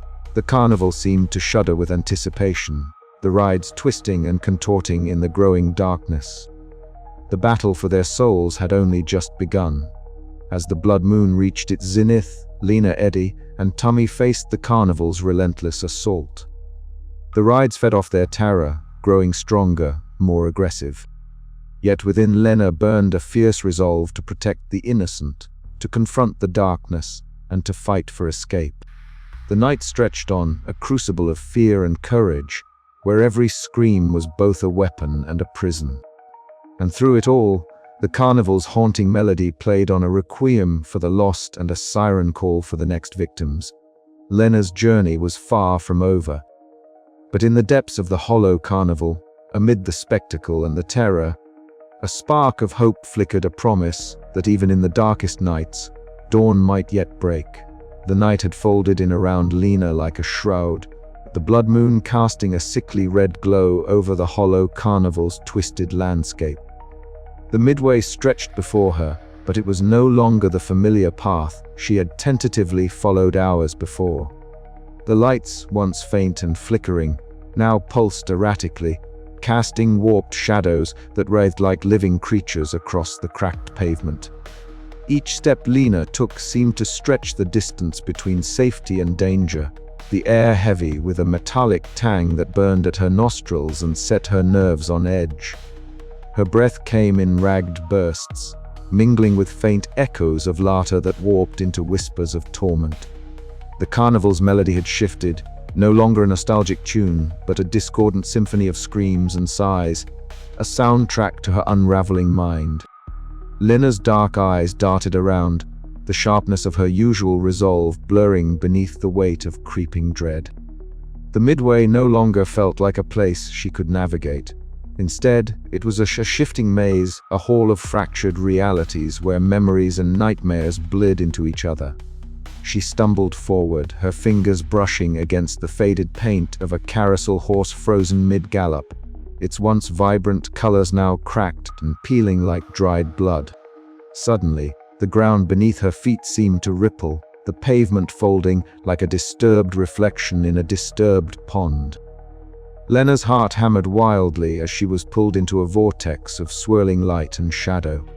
When the world settled again, she found herself inside the infamous House of Mirrors, but this was no mere funhouse. The mirrors stretched to impossible heights, their surfaces warped and cracked, reflecting not just her image but shards of her past. She caught sight of herself, young and wide-eyed, standing hand in hand with a boy her brother, his face blurred, but unmistakably familiar. The image shifted violently, twisting into a grotesque caricature with hollow eyes and a mouth twisted in a scream that echoed silently through the glass. Lena's breath caught. The memories she had buried so deeply clawed their way to the surface, mingling with the carnival's own malevolent pulse. As she moved deeper into the maze of reflections, each mirror seemed to tell a story, fragments of the carnival's cruel history, distorted by time and sorrow. She saw other faces, trapped souls flickering in and out of existence, their expressions frozen in eternal terror. Every step was a battle to keep her grip on reality, to hold fast against the carnival's insidious pull. A sudden flicker of movement caught her eye, and she froze. Beyond the glass, in the shadows, the ringmaster appeared, a towering figure cloaked in his blood-stained red coat and top hat. His porcelain mask was fractured further, jagged cracks spider-webbing across its surface, but his eyes dark. Endless voids bore into Lena's soul with an intensity that made her skin crawl. He raised a gloved hand, beckoning her forward with a slow, deliberate motion. "Welcome back, Lena," his voice echoed, a chilling blend of velvet and venom. "The carnival remembers you." Fear surged through her veins, but beneath it, a spark of defiance ignited. She refused to be his prisoner. Before she could react, the world around her shifted again. The mirrors dissolved into mist, and from the shadows emerged Eddie Marlowe, his scruffy beard dusted with the carnival's eerie glow, eyes sharp but wary. Beside him flickered Mara, the ghostly guide, pale and translucent in her faded circus costume. Their forms wavered like phantoms, their voices layered with static. "The carnival's fractures are its weakness," Eddie said grimly. "But you have to hold on, Lena. Don't let it swallow you whole." Mara's eyes, deep pools of sorrow and warning, met Lena's. "Remember what you fight for," she whispered. "Hold fast to your truth." Then, as quickly as they appeared, they dissolved into the shifting darkness, leaving Lena alone once more. The carnival's labyrinth twisted anew, the line between past and present, nightmare and memory, dissolving into chaos. Lena's mind screamed for clarity, for a way out. But the ringmaster's shadow loomed ever closer, a relentless predator feeding on her fear.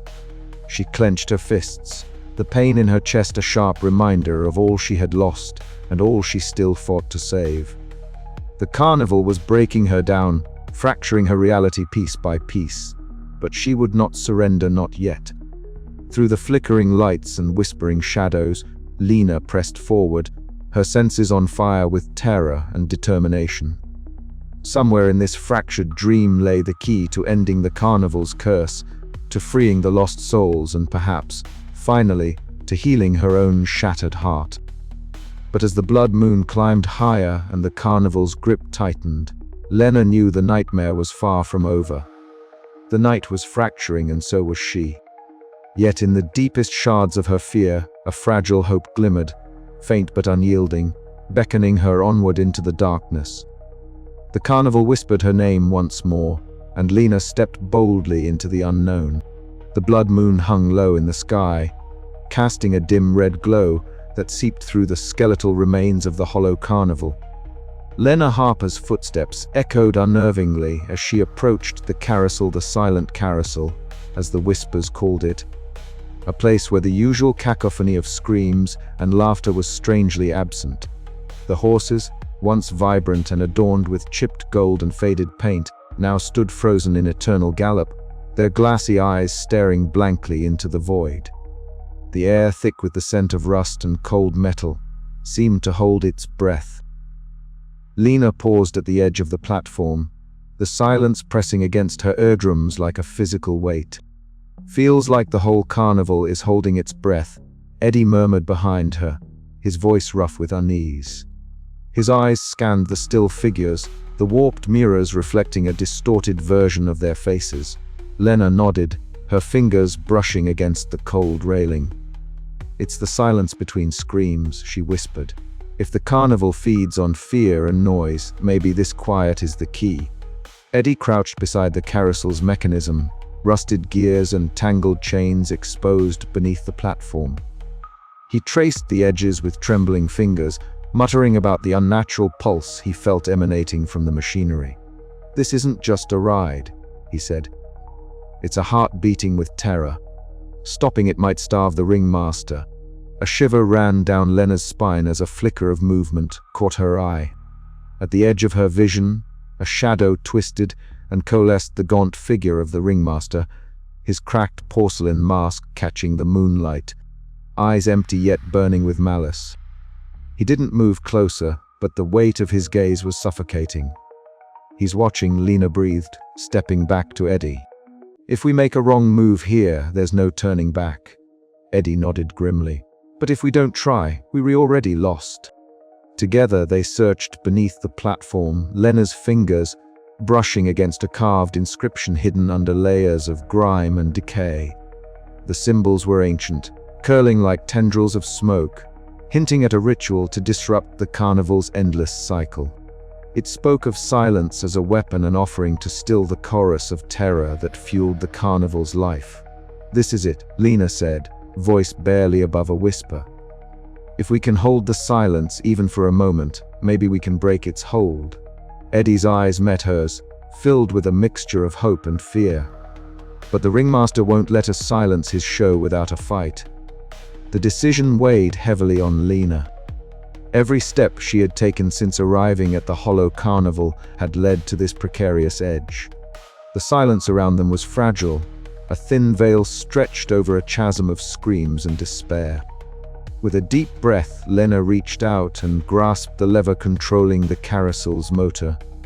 The ancient gears groaned in protest, metal scraping against metal as the once spinning ride ground to a halt. The carnival's noises, the distant laughter, the shrieks of unseen visitors died abruptly, replaced by a suffocating quiet. For a moment, the world seemed to hold still. The oppressive energy that had pulsed through the fairground weakened, the spectral glow of the lights dimming. Lena felt a flicker of triumph. a hope that this silence might be the key to their salvation. But then, the air shifted. The temperature plummeted, and a cold wind swept through the midway. The shadow at the edge of the carousel deepened, the ringmaster's presence growing more tangible, more threatening. "You think silence can save you?" His voice echoed, a warped melody that seemed to crawl beneath Lena's skin. "The show must go on. Your screams will not be silenced." Lena tightened her grip on the lever, resolve hardening within her. Maybe the show ends tonight. The carousel remained motionless, but the battle for the carnival's soul was far from over. Lena and Eddie braced themselves, knowing that the silence they had summoned was both a weapon and a beacon, one that would draw the ringmaster into the open for the confrontation that was to come. As the blood moon's glow pulsed overhead, the carnival held its breath, and so did Lena, standing at the precipice of hope and despair, ready to face whatever horrors the silence would summon next. The night was far from silent now. The blood moon hung low and swollen over the Hollow Carnival, casting its eerie crimson light over the twisted midway. The carnival's resurrection was in full swing, but Lena could feel the sinister pulse beneath the flickering bulbs and peeling banners. Tonight was different. Tonight the carnival was more restless, more alive with a malevolent hunger that seemed to grow with every heartbeat. Lena crouched behind a rusted game stall, her breath shallow and chest tight. Beside her, Eddie Marlowe scanned the shadowed tents ahead, his eyes sharp despite the exhaustion etched into his weathered face. "This way," he whispered, nodding toward a narrow gap between two faded canvas tents that swayed in the cold wind. "If Tommy's here, it's got to be close." The scent of damp earth mixed with stale popcorn, and something fuller, the faint, metallic tang of fear that clung to the carnival like a shroud. Lena's fingers tightened around the small flashlight she carried, its beam cutting through the gathering gloom. Every sound seemed amplified, the creak of a distant Ferris wheel turning, the ghostly echo of laughter that twisted her gut, the soft shuffle of her own footsteps. "You think the others can hear us?" Lena asked, her voice barely a breath. Eddie gave a sardonic shrug. They were trapped in their own nightmares. "But maybe if we get to Tommy, it'll start breaking the spell for some of them." A sudden rustle ahead made both of them freeze. Lena's heart hammered in her chest as a small figure emerged from the shadows. Tommy. The boy's wide eyes were pools of terror, his small frame trembling as he clutched a ragged stuffed toy close to his chest. "Tommy," Lena whispered gently, stepping forward slowly. "It's okay. We were here to help you." He flinched but didn't run. Instead, the frightened boy took a hesitant step toward her, the fragile thread of trust forming between them. But before Lena could reach him, a chilling gust swept through the midway, carrying with it a sinister chorus of laughter that seemed to ripple through the very air. "You think you can take them from me?" The ringmaster's voice slithered out from the shadows, dripping with cruel amusement. The gaunt figure emerged from the darkness, his blood-stained red coat swirling like smoke, the cracked porcelain mask reflecting the blood moon's cruel light. Lena's breath caught, but she squared her shoulders. "Leave them alone. This ends tonight." The carnival seemed to shudder at her defiance. The carousel's horses screamed in spectral agony. The Ferris wheel groaned as it turned faster, and the midway lights flickered violently. The trapped souls writhed in the distance, their anguished cries rising as the carnival fed hungrily on their fear. "Fools," the ringmaster hissed, stepping closer. "You cannot break the cycle." Lena grabbed Tommy's hand, feeling the boy's tiny fingers clutch hers with desperate hope. "Come on," she urged, pulling him toward the narrow path leading out of the central tent.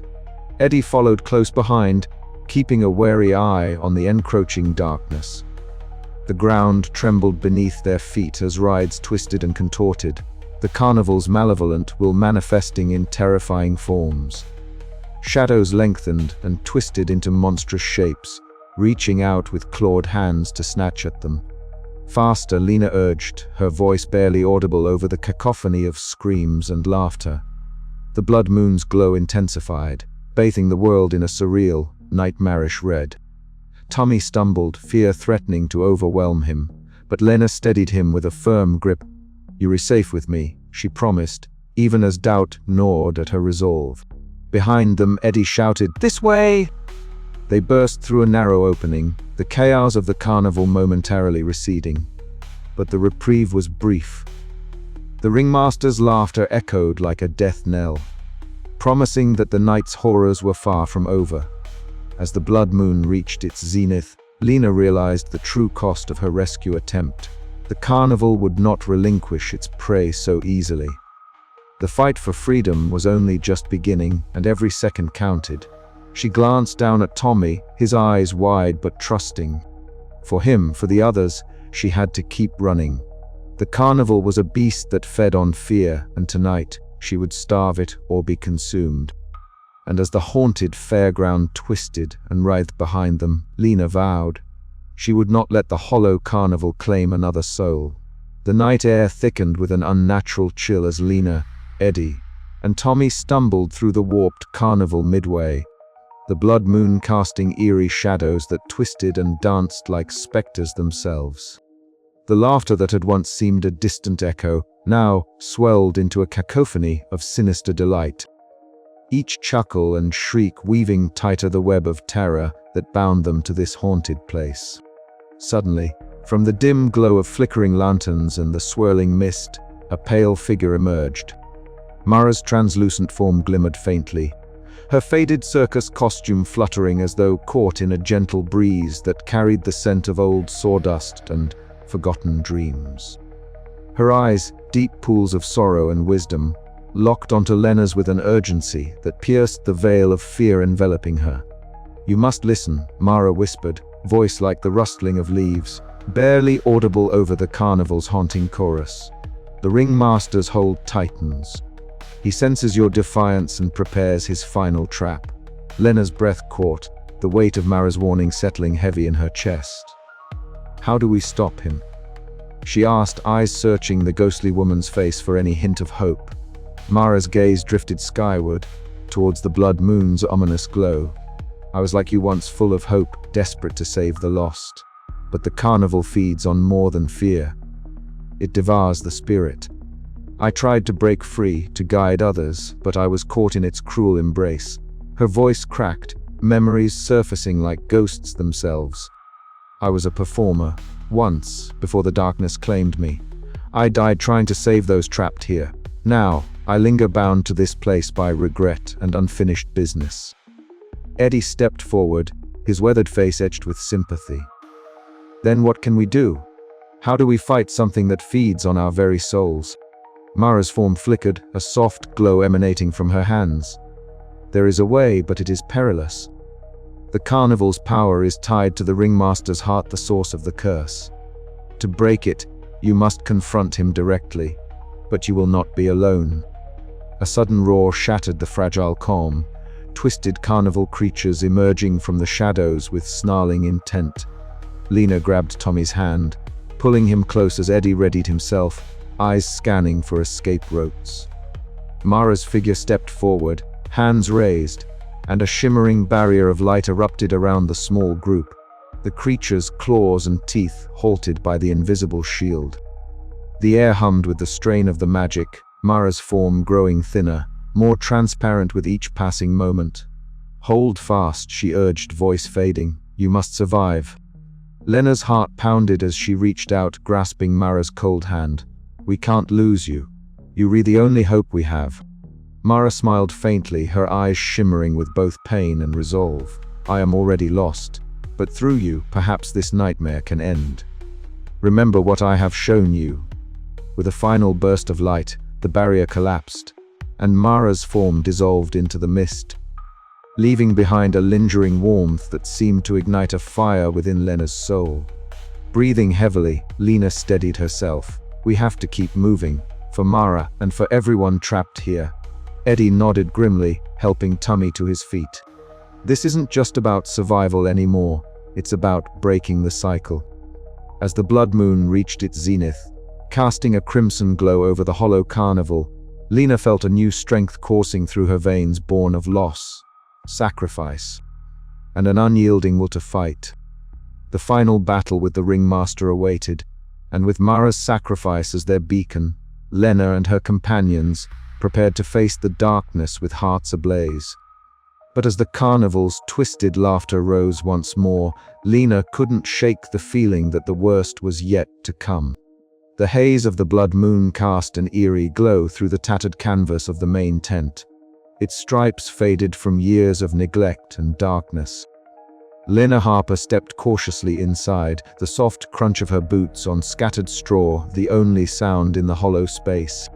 Her eyes adjusted to the dimness, tracing the outlines of long-forgotten props and rusted equipment that once brought joy and wonder to thousands.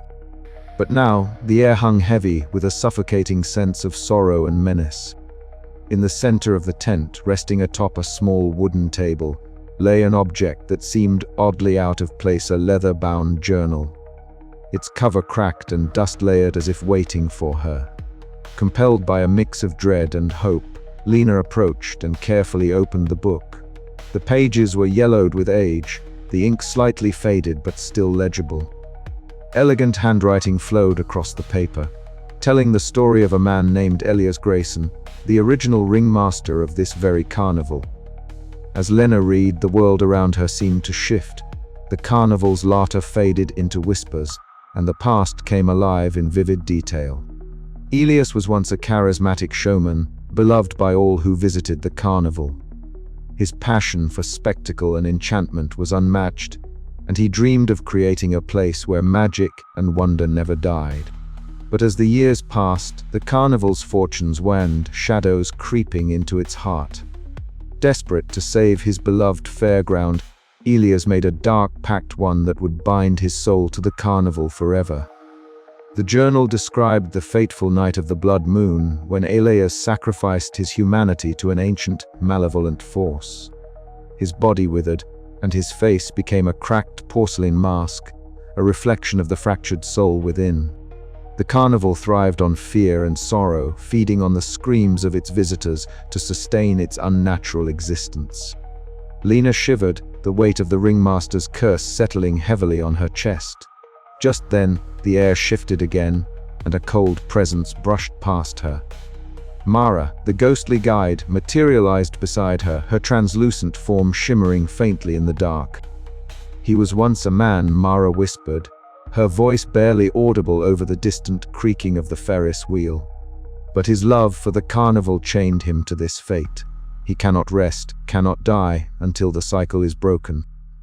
Lena met Mara's sorrowful gaze, feeling the depth of the sacrifice and the tragedy intertwined with the carnival's twisted enchantment. "Is there a way to free him?" Lena asked, her voice trembling. Mara nodded slowly. "There is always a way, but the cost is high. You must face the darkness within yourself as much as the darkness without." The journal's last entry spoke of a ritual, a desperate attempt by Elias to reverse the curse that ultimately failed. As Lena read the final words, a sudden gust swept through the tent, snuffing out the flickering lanterns and plunging the space into a suffocating darkness. The distant echo of carnival laughter, once innocent and joyous, now twisted and sinister, filled the void. Lena's heart pounded fiercely, but beneath the fear burned a steady flame of resolve. She closed the journal, tucking it safely into her jacket. The truth of the ringmaster's past was a heavy burden, but also a key. The carnival was more than a place of terror. It was a prison forged by love and loss, spectacle and sorrow. If she could unravel its secrets, maybe, just maybe, she could end the nightmare and save not only herself but the souls trapped within. And as the blood moon edged higher, the carnival's shadows seemed to lean closer, watching, waiting, as the final act approached. "This ends soon," Lena whispered to the empty tent, her voice steady despite the chill creeping down her spine. "One way or another." The dusty journal revealed more than just a story. It was a map of pain and hope tangled together in the carnival's cursed heart. Each word painted a picture of Elias, the man who had once dazzled crowds with his theatrical flair and warmth, now twisted into the ringmaster's mask of cruelty. Lena's mind raced, piecing together the fragments of history with the horrors she had witnessed. The carnival's power was born not just of fear, but of sacrifice, of a man's desperate love turned to damnation. Outside the tent, the carnival pulsed with unnatural life. Lights flickered with a ghostly shimmer, and somewhere, the metallic groan of machinery whispered secrets in the night. Lena felt the weight of countless eyes, both living and lost, bearing down on her. Mara's presence remained close, a spectral anchor amid the swirling dread. "You carry more than your own fate now," Mara murmured. "You carry theirs." Lena swallowed hard, feeling the truth of those words settle deep inside. The carnival was a living nightmare, but within its darkness flickered the faintest glimmer of redemption. She would face the ringmaster not just as an enemy, but as a man trapped by his own choices. The journey ahead was perilous, the cost unknown. But the past had spoken, and Lena was ready to listen. As she stepped out of the tent, the cracked mask of the ringmaster appeared in the shadows, eyes gleaming with a mixture of fury and sorrow. He raised a gloved hand in a silent salute, a challenge and a plea intertwined.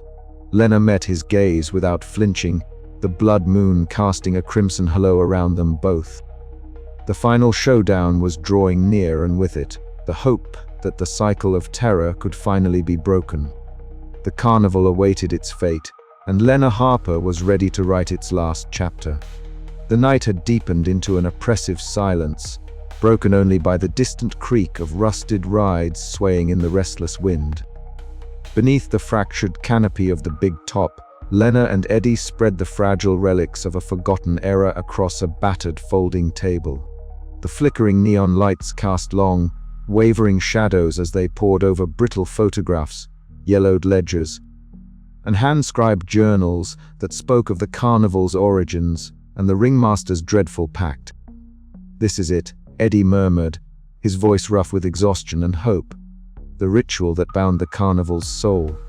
But it's not just about breaking it. It's about severing the source, the heart of its power." Lena's eyes scanned the faded script, her fingers tracing the cryptic symbols etched beside the instructions. If I do this, it could end everything, or it could destroy me." Eddie nodded grimly. "There's no other way. The carnival feeds on fear, but this ritual could starve it. You will need to be strong." They gathered the necessary items, a circle of candles. A shard of the ringmaster's cracked porcelain mask discovered during their previous confrontations, and a length of twisted iron taken from the carousel's rusted frame. Every piece carried its own weight of dread and history. As Lena arranged the ritual circle in the center of the silent midway, the air grew colder, thick with anticipation. The carnival seemed to hold its breath. A sudden chill swept past her, and from the mist emerged Mara, her translucent form shimmering faintly under the blood moon's glow. "You walk a dangerous path." Mara's voice was barely more than a whisper, yet it pierced the silence like a blade. "The cost of breaking the cycle is more than you know. The ringmaster's wrath is not just fury, it is desperation, born of centuries of pain and loss." Lena swallowed hard but met the ghost's gaze steadily. "I have to try, for all of us, for those still trapped here." Mara's form flickered, a sad smile touching her lips. "Then I will stand with you as I have with others before. But beware, the carnival will not yield without a fight." The first candle's flame sputtered alive, casting eerie shadows that danced like specters among the broken booths and faded banners. Lena took a deep breath, steadying the tremble in her hands. She began the incantation, her voice low and steady, weaving words older than the carnival itself. The ground beneath them trembled, a deep rumble that echoed through the bones of the fairground. Around the circle, spectral figures flickered into existence, faces twisted in anguish and fear, caught forever in the carnival's web. They reached out, silent screams etched into their ethereal forms. Suddenly, a surge of malicious laughter erupted, chilling and cruel. The ringmaster appeared at the edge of the circle, his tall, gaunt figure draped in the tattered red coat. The cracked porcelain mask reflecting the candlelight with a malevolent gleam. "Foolish girl," he hissed, voice like grinding glass. "You cannot unmake what has been bound by blood and sorrow." Lena's heart pounded, but she held her ground, the ritual's power coursing through her veins. "This ends tonight," she declared, voice steady despite the terror clawing at her mind. The carnival convulsed, rides groaning as if alive, twisting and distorting in the darkness. The carousel's horses screamed silently as flames flickered wildly, the air thick with the scent of burning memories and lost hopes. Eddie moved to stand beside her, his presence a steady anchor. "Keep going, Lena, we're almost there." As her chant grew stronger, the spectral figures around the circle writhed, their anguish turning to desperate hope. The ringmaster's form began to waver, his power unraveling like smoke in the wind. But the strain was immense. Lena's vision blurred, pain lancing through her temples. Shadows reached for her, whispering doubts and fears, threatening to engulf her entirely. Summoning every ounce of will, she pushed forward, her voice a rallying cry against the encroaching darkness. The carnival's grip faltered, the laughter fading into a distant echo. The ringmaster's mask cracked further, his form flickering like a dying flame. Then, with a final shuddering breath, the carnival stilled, the oppressive weight lifted, replaced by a fragile silence that stretched across the broken midway. Lena collapsed to her knees, breath ragged but victorious. Around her, the spectral figures smiled, their torment eased as they began to fade into the night. Eddie crouched beside her, eyes shining with relief. "You did it. You really did it." But as the first light of dawn threatened the horizon, Lena knew this victory was but a pause of fragile calm before the storm. The carnival's heart had been wounded, but its dark legacy was far from over. And somewhere, hidden in the shadows, the ringmaster's curse still whispered promises of terror reborn. She looked up at the blood moon's fading glow, resolve hardening like steel in her chest. This isn't over. Not yet. And with that, Lena prepared for the battles still to come, her courage a beacon against the gathering darkness. The blood moon hung low in the sky, casting its crimson glow over the Hollow Carnival as Lena Harper sprinted across the cracked pavement, her heart pounding against her ribs like a frantic drum. Beside her, Eddie Marlowe's heavy footsteps kept pace, while little Tommy's small, trembling hand gripped hers tightly. Every breath tasted of iron and stale popcorn. Every shadow seemed to twist and pulse with malevolent life. The carnival was waking fully now, its dark heart beating faster with each scream it had fed on, and the waning moon signaled the closing window of their escape. Ahead, the tilt-a-whirl beckoned, its rusted arms creaking in the night air, spinning erratically as if alive. The metal cars swung wildly under the blood-red light, shadows flitting like trapped spirits across the peeling paint.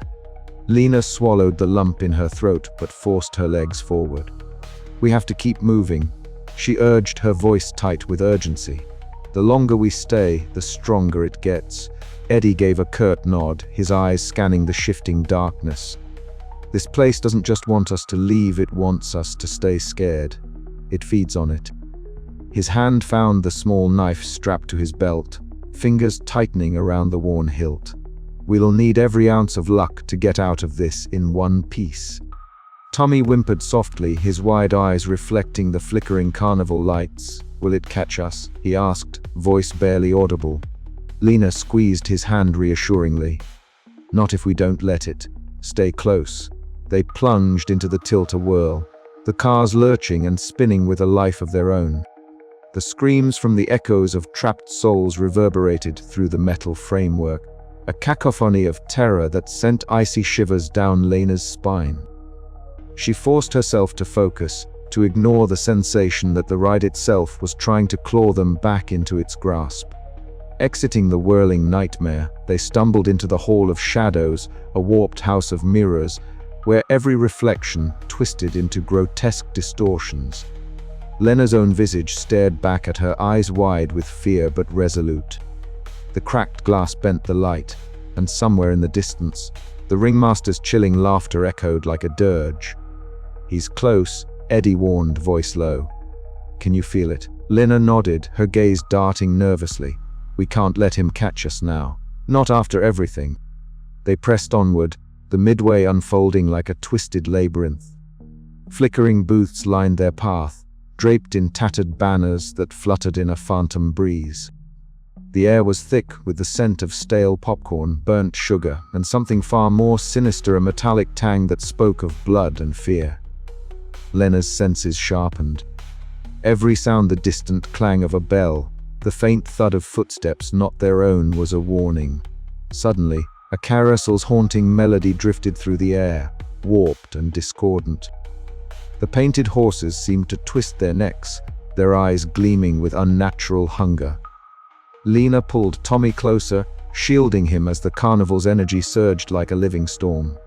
Almost there, she whispered, pushing forward with renewed determination. Just a little further, the first pale light of dawn seeped through the skeletal trees surrounding the fairground, bleeding softly into the night's shadows. Exhausted and trembling, Lena paused at the boundary where the carnival's grip began to fade. The haunting cries and sinister laughter dulled, replaced by the gentle rustle of leaves and the soft chirping of early birds. But even as relief washed over her, Lena felt an unshakable chill, the lingering gaze of the ringmaster, a silent promise that this nightmare was far from over. Her breath hitched, resolve hardening like tempered steel. "We were not safe yet," she murmured, eyes scanning the fading darkness. "But we were closer than we've ever been." Eddie nodded beside her, wiping sweat and grime from his brow. "Then let's make sure we don't waste this chance." Tommy looked up at them both, hope mingling with fear in his young eyes. "Will we really get out?" Lena smiled, faint but fierce. "We have to, for all of us." The carnival's twisted world had tested them at every turn, its spectacle a seductive trap, its nostalgia a cruel mask. Yet beneath the terror, a spark of courage burned bright. The race against dawn was not just a flight from darkness, but a desperate bid for redemption, for survival, for the chance to face what awaited beyond the blood moon's fading light. And as the first rays touched the horizon, Lena knew the final battle was near. The carnival's heart might still beat in the shadows, but her own pulse matched its rhythm, now steady, unyielding, and ready to defy the darkness that sought to consume her. The race was far from over. The carnival waited, its breath held, as the dawn approached, and with it, the promise of either freedom or eternal entrapment. The air inside the big top was thick with an unnatural chill, shadows twisting and shifting like living things against the peeling red and white striped canvas. Lena stood at the center of the vast tent, her breath shallow but steady, eyes locked on the towering figure before her. The ringmaster loomed like a specter from a nightmare, a gaunt silhouette clad in a tattered blood-stained red coat and a top hat that seemed too large for his emaciated frame. His face was hidden behind a cracked porcelain mask, its fractured surface catching the flickering light with a sinister gleam. The carnival itself seemed to pulse around them, the distant echo of laughter and screams intertwining in a maddening cacophony that prickled at the edges of Lena's sanity. Every flicker of light cast long, grotesque shadows, and the faint scent of rusted metal and stale popcorn hung heavy in the air. Though the carnival was a place of spectacle and nostalgia, now it felt like a tomb, a prison built on terror and despair. Lena's heart hammered in her chest, yet she stood her ground. The journey here had been a harrowing descent through memories and nightmares, but she was no longer the frightened girl who had first stepped into the Hollow Carnival. She was a survivor, fueled by a fierce determination to end the nightmare. "So, you've come at last," the ringmaster's voice slithered through the darkness, a chilling mixture of velvet and razor edges. His tone was mocking yet tinged with a sorrow that unsettled Lena. "I've been waiting for you, little bird. Your screams will keep the carnival alive forever." Lena swallowed hard, steadying her voice. "I'm not here to feed your hunger." The ringmaster laughed, a hollow, echoing sound that sent shivers down her spine. Then, with sudden movement, he stepped closer, the porcelain mask cracking further, revealing a glimpse of a tortured, haunted man beneath the cruel facade. His eyes, dark and hollow, flickered with regret. "I was once like you," he whispered, voice trembling. "A man who dreamed of wonder, lost to the shadows. All I ever wanted was to keep the magic alive, but the price was too great." The revelation struck Lena with unexpected weight. This was not merely a monster. This was a soul broken by sacrifice and cursed by his own choices. But there was no time for pity. The carnival's power surged, the ground beneath them trembling as the twisted attractions hummed with renewed energy. From the shadows, Eddie stepped forward, his scruffy beard bristling with tension, eyes sharp but filled with a flicker of hope. "Lena," he called quietly, "remember what Mara told us.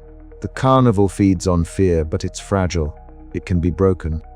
A translucent figure appeared beside him, Mara, her pale form shimmering like a ghostly flame. Her eyes held warmth despite the eerie glow surrounding her. "You are the key," she said softly. "Face the fear and you can shatter the cycle." Lena nodded, drawing in a steadying breath. She felt the weight of every trapped soul, every scream that had fueled this cursed place. Their pain lent her strength. She stepped forward, meeting the ringmaster's gaze with unyielding resolve. "It ends tonight," she declared.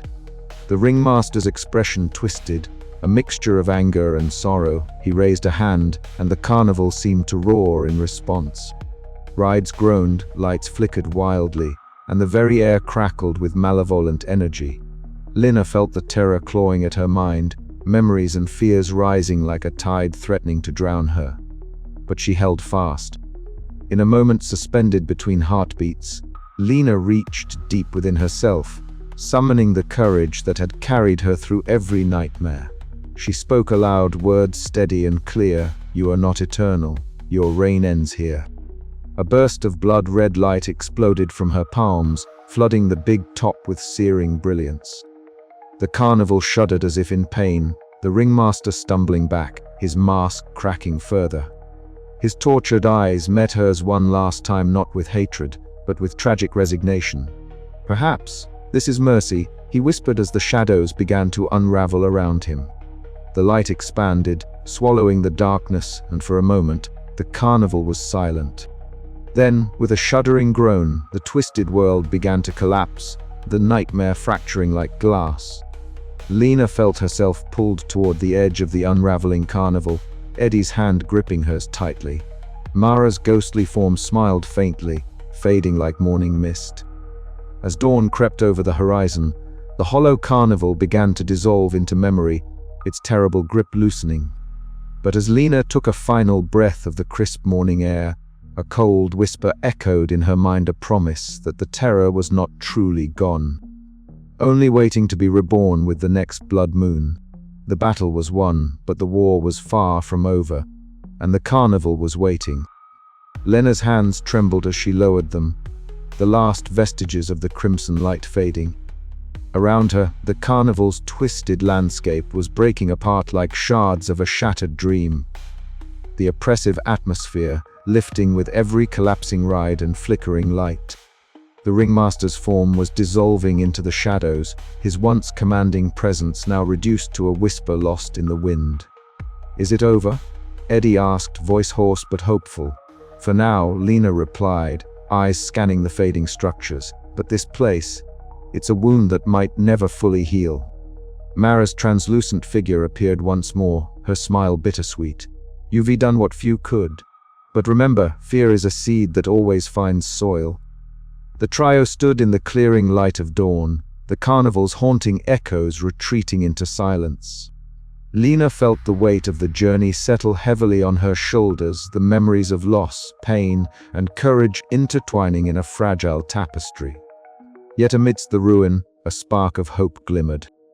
As the sun rose higher, bathing the fairground in golden light, Lena knew this was not just an end, but a beginning, a chance to reclaim her life and face whatever darkness might come with newfound strength. But in the shadows beyond the fading carnival, a faint, sinister chuckle stirred, promising the Hollow Carnival's return, and with it, the endless cycle of spectacle, nostalgia, and terror reborn. The night deepened, folding in on itself like a suffocating shroud as the Hollow Carnival's malevolent pulse grew erratic, the rides convulsing with an unnatural life. Lena's breath came in ragged gasps, her heart pounding a frantic rhythm against the crushing weight pressing down on her chest. Around her, the midway twisted and contorted the once familiar sights, now grotesque parodies of joy and celebration, warped by the carnival's desperate hunger for fear. The air was thick with the metallic scent of rust and decay mingled with the faint, sickly sweet aroma of burnt sugar and stale popcorn. A sick reminder of the carnival's faded past made sinister in the present. The carousel's horses screeched as their painted eyes blurred shadows, their wooden limbs jerking spasmodically to the discordant tune that clawed at the edges of sanity. Lena's gaze flicked to the shattered mirror maze ahead, its fractured surfaces reflecting 1,000 warped images of herself. Each reflection twisted her features into something monstrous, eyes hollow and empty, smiles curving into snarls. The whispers began, soft at first, then rising into a chorus of tormenting voices that echoed her deepest fears, abandonment, failure. The dark memory of her missing brother lost to this cursed place. A cold sweat broke across her skin as the voices seeped into her mind, clawing at her resolve. "You will never leave," they hissed. "You belong here, just like them." Her knees buckled, and for a moment, the terror threatened to swallow her whole. But then, a faint glow caught her eye. Eddie's weathered face emerged from the shadows, his eyes sharp and steady despite the chaos. Beside him, the pale figure of Mara shimmered ethereally, her presence a fragile shield against the encroaching darkness. "Hold on, Lena," Eddie's voice cut through the cacophony. "We're not done yet." Summoning every shred of courage, Lena forced her trembling legs to carry her forward. The reflections jeered, but she refused to look away, focusing instead on the flickering light of friendship and hope. The carnival roared in fury, the ringmaster's silhouette materializing from the shadows, his tattered coat billowing as if alive. His cracked porcelain mask caught the moonlight, eyes like empty voids that seemed to pierce through to her soul. "You cannot resist forever," he intoned, voice dripping with cruel amusement. "This is my domain, and your fear is my sustenance." Lena squared her shoulders, meeting the unyielding gaze with a fierce glare. "You're wrong. I'm not your prey." The ground trembled as the carnival answered his call, rides spinning faster, lights flickering wildly. The air thickened with a tangible dread, a living entity that wrapped around her like chains. Yet despite the mounting terror, a spark ignited within Lena, a defiant flame that refused to be extinguished.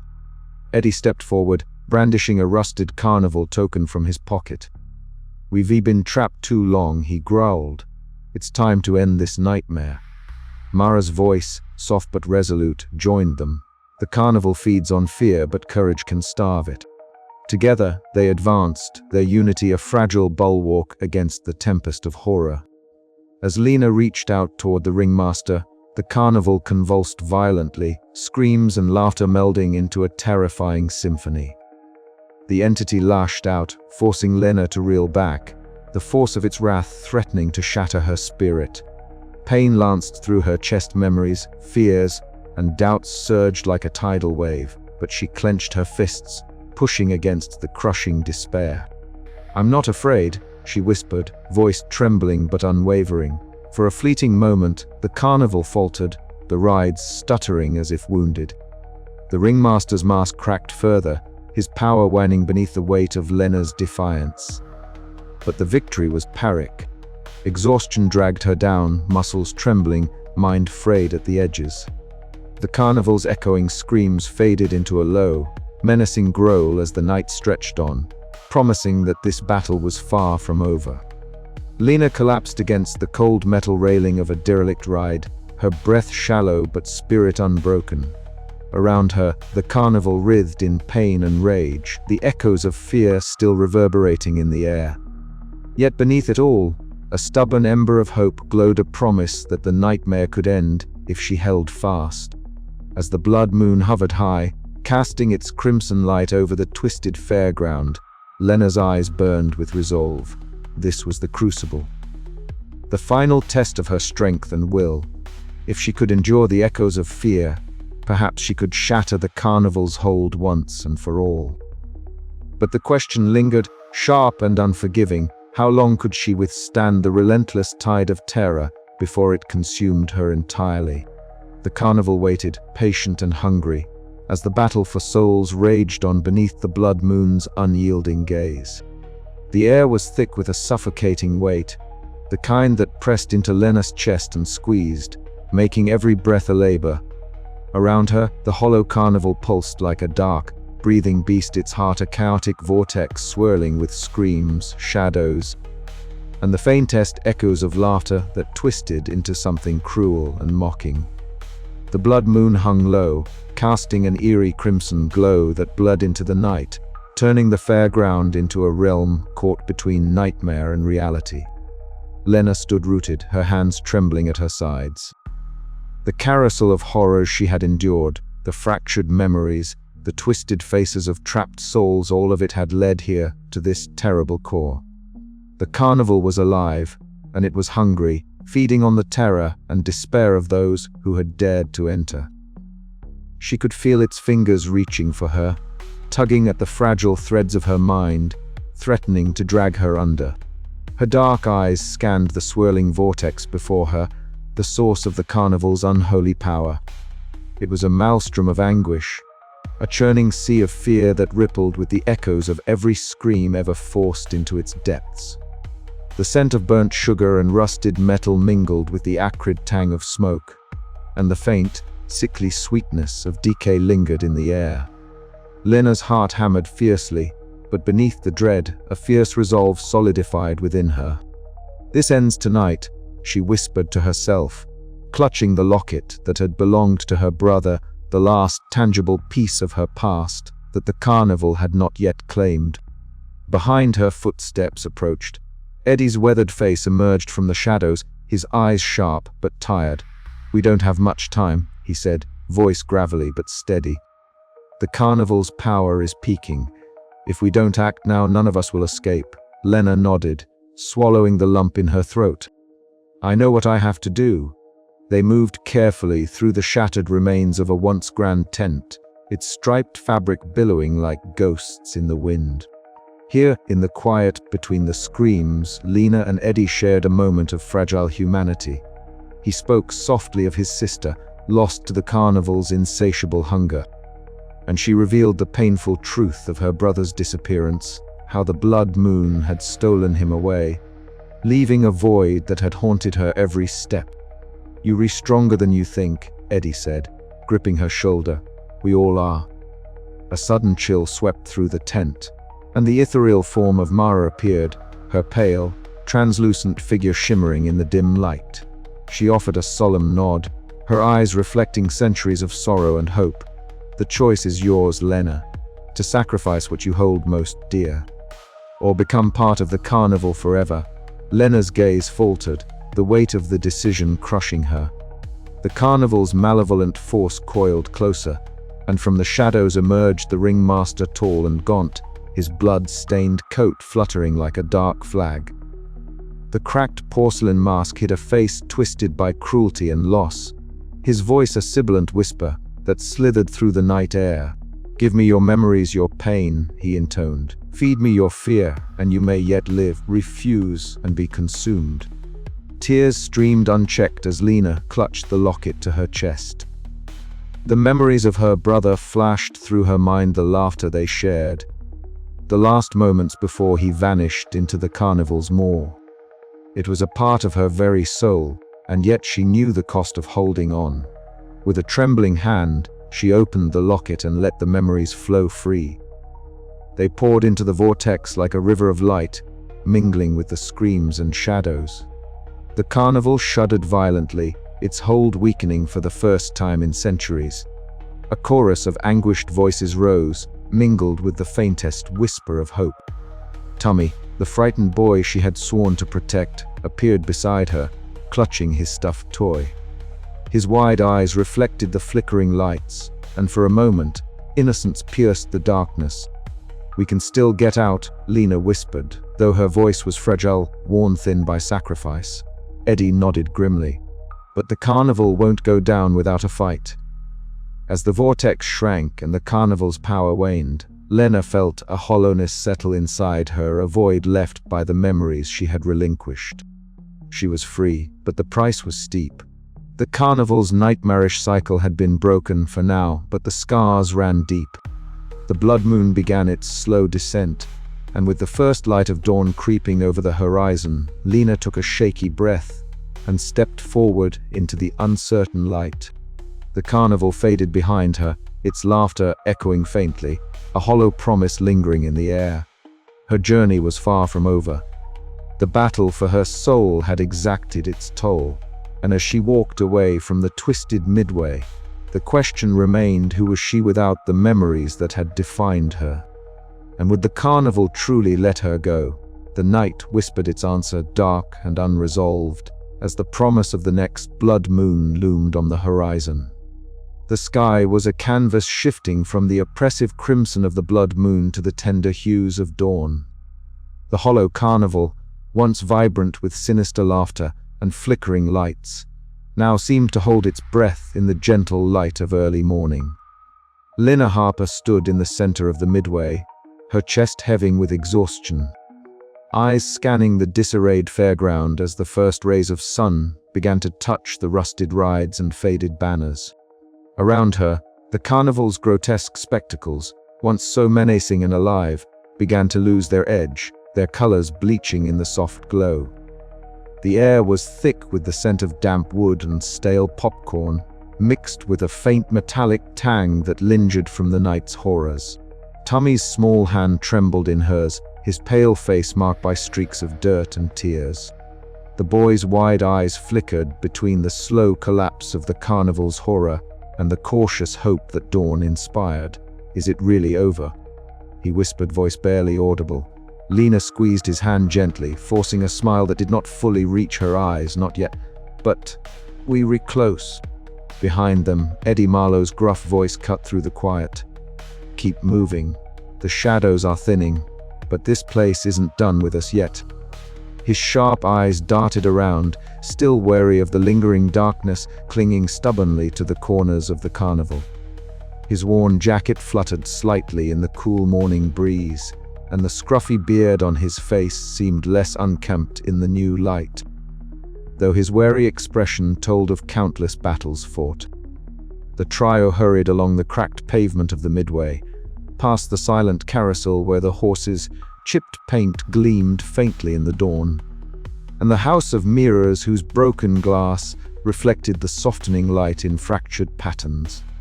Each step forward felt heavy with memories and the weight of survival. Suddenly, a chill brushed Lena's arm, soft as a whisper, but undeniable. She froze, glancing sideways to see Mara's pale, translucent figure materialize beside her. The spectral woman's faded circus costume fluttered like mist, her eyes deep pools of ancient sorrow and purpose. "Lena," Mara's voice was like the rustle of silk and the distant echo of a forgotten song. "The dawn weakens the carnival, but it can only hold this for so long. You must reach the edge before the sun fully rises, or this nightmare will reclaim you." With a faint, sad smile, she reached out, her fingers ghosting over Lena's skin. "Be brave." And then she was gone, dissolving into the morning air like smoke. The warning spurred Lena forward, heart pounding with renewed urgency. She glanced back to see the ringmaster emerging from the shadows, his tall, gaunt figure stark against the soft light.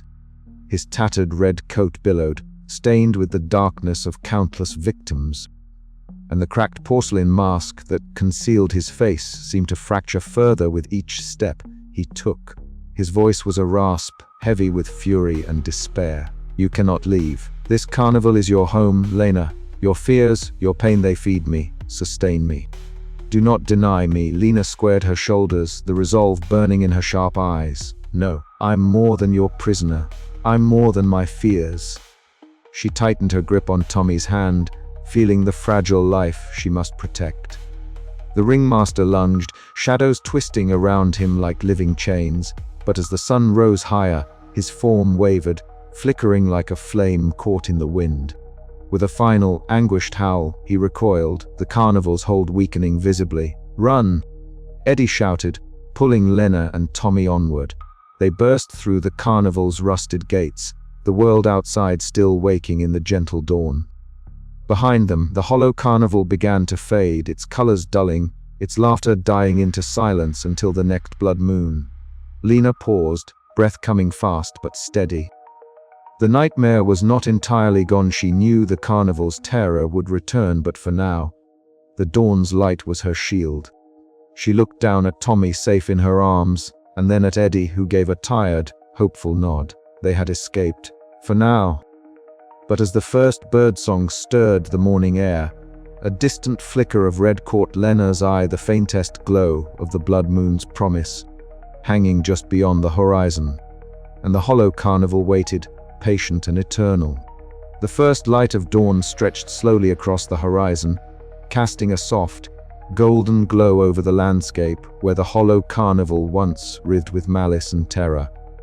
Lena Harper found herself seated on a weathered wooden bench just beyond the carnival's crumbling fence, her body aching with exhaustion, but her mind alive with the echoes of the night's horrors. The air was cool, filled with the faint scent of dew and earth, a stark contrast to the suffocating atmosphere she had escaped mere hours before. Around her, the remains of the carnival lay scattered. Torn banners fluttered weakly in the morning breeze, their colors dulled by time and decay. Broken rides stood silent, their twisted metal skeletons silhouetted against the breaking day. The haunting laughter and screams had died away, leaving a heavy silence that pressed gently on her chest. Lena's hands rested loosely in her lap, fingers tracing the rough wood of the bench as her thoughts drifted back to the night's ordeal. The memories surged in waves, her desperate flight through the labyrinth of distorted mirrors, the spectral warnings from Mara, the fierce confrontations with the ringmaster, and the fragile alliance formed with Eddie Marlowe. Each moment was etched in her mind with painful clarity, a tapestry of terror and fleeting hope. Yet now, in the quiet aftermath, Lena felt the weight of everything she had endured settle deep within her bones. A soft rustle behind her stirred the stillness. She turned her head to see Eddie approaching, his usual scruffy appearance softened by the dawn's light. His eyes, though tired and shadowed with fatigue, held a spark of resilience that mirrored her own. He carried a bottle of water, which he offered silently. Lena accepted it with a faint nod, the simple gesture bridging the distance carved by their shared trauma. "You did good," Eddie said quietly, his voice rough but sincere. "We made it out." Lena gave a small, wary smile. "We did. But it feels like the fight's not over." Eddie shrugged, settling beside her on the bench. "Maybe not. But at least we're here, breathing. That counts for something." For a moment, they sat together in companionable silence, the remnants of the carnival looming like ghosts behind them. The night's malevolent energy had faded, but its imprint lingered, a shadow cast long into the waking world. Then, as if summoned by the shared stillness, a pale, translucent figure appeared beside Lena. Mara, the ethereal guide who had haunted and helped them in equal measure, materialized softly. Her faded circus costume shimmered faintly, and her eyes held a sorrowful kindness. "It's over," Mara whispered, her voice like the faintest wind through dry leaves. "For now, the souls have found release, and the carnival's grip loosens. But beware, the cycle is not broken forever." Lena reached out instinctively, her fingers passing through Mara's form, as if trying to grasp a fading dream. The ghostly woman smiled gently, a bittersweet expression that seemed both a benediction and a warning.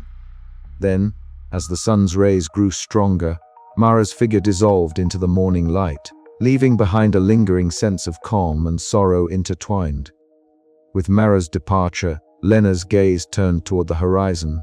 The blood moon that had hung ominously in the sky was gone, replaced by the soft hues of dawn. Yet its shadow still clung to her heart, a reminder of the pain and loss entwined with the carnival's dark legacy. She closed her eyes briefly, clutching a faded carnival ticket she had taken during her escape, a small, worn token that symbolized both the torment she had faced and the resilience she had found within herself. The scars of her past, her brother's disappearance, the childhood trauma that had drawn her back to this cursed place, were still raw. But Lena felt a flicker of something new, determination. The road ahead was uncertain, and the shadows of the Hollow Carnival might yet reach beyond the veil of night, but she was not as broken as she had been. Turning to Eddie, she whispered, "We're not finished yet, but maybe, just maybe, there's a way forward." Eddie nodded slowly, a rare softness in his expression. One step at a time, as the sun climbed higher, bathing the world in light, Lena rose from the bench. The carnival lay behind her, its malevolent heartbeat stilled for now. Ahead, the dawn promised both the pain of remembrance and the fragile hope of new beginnings.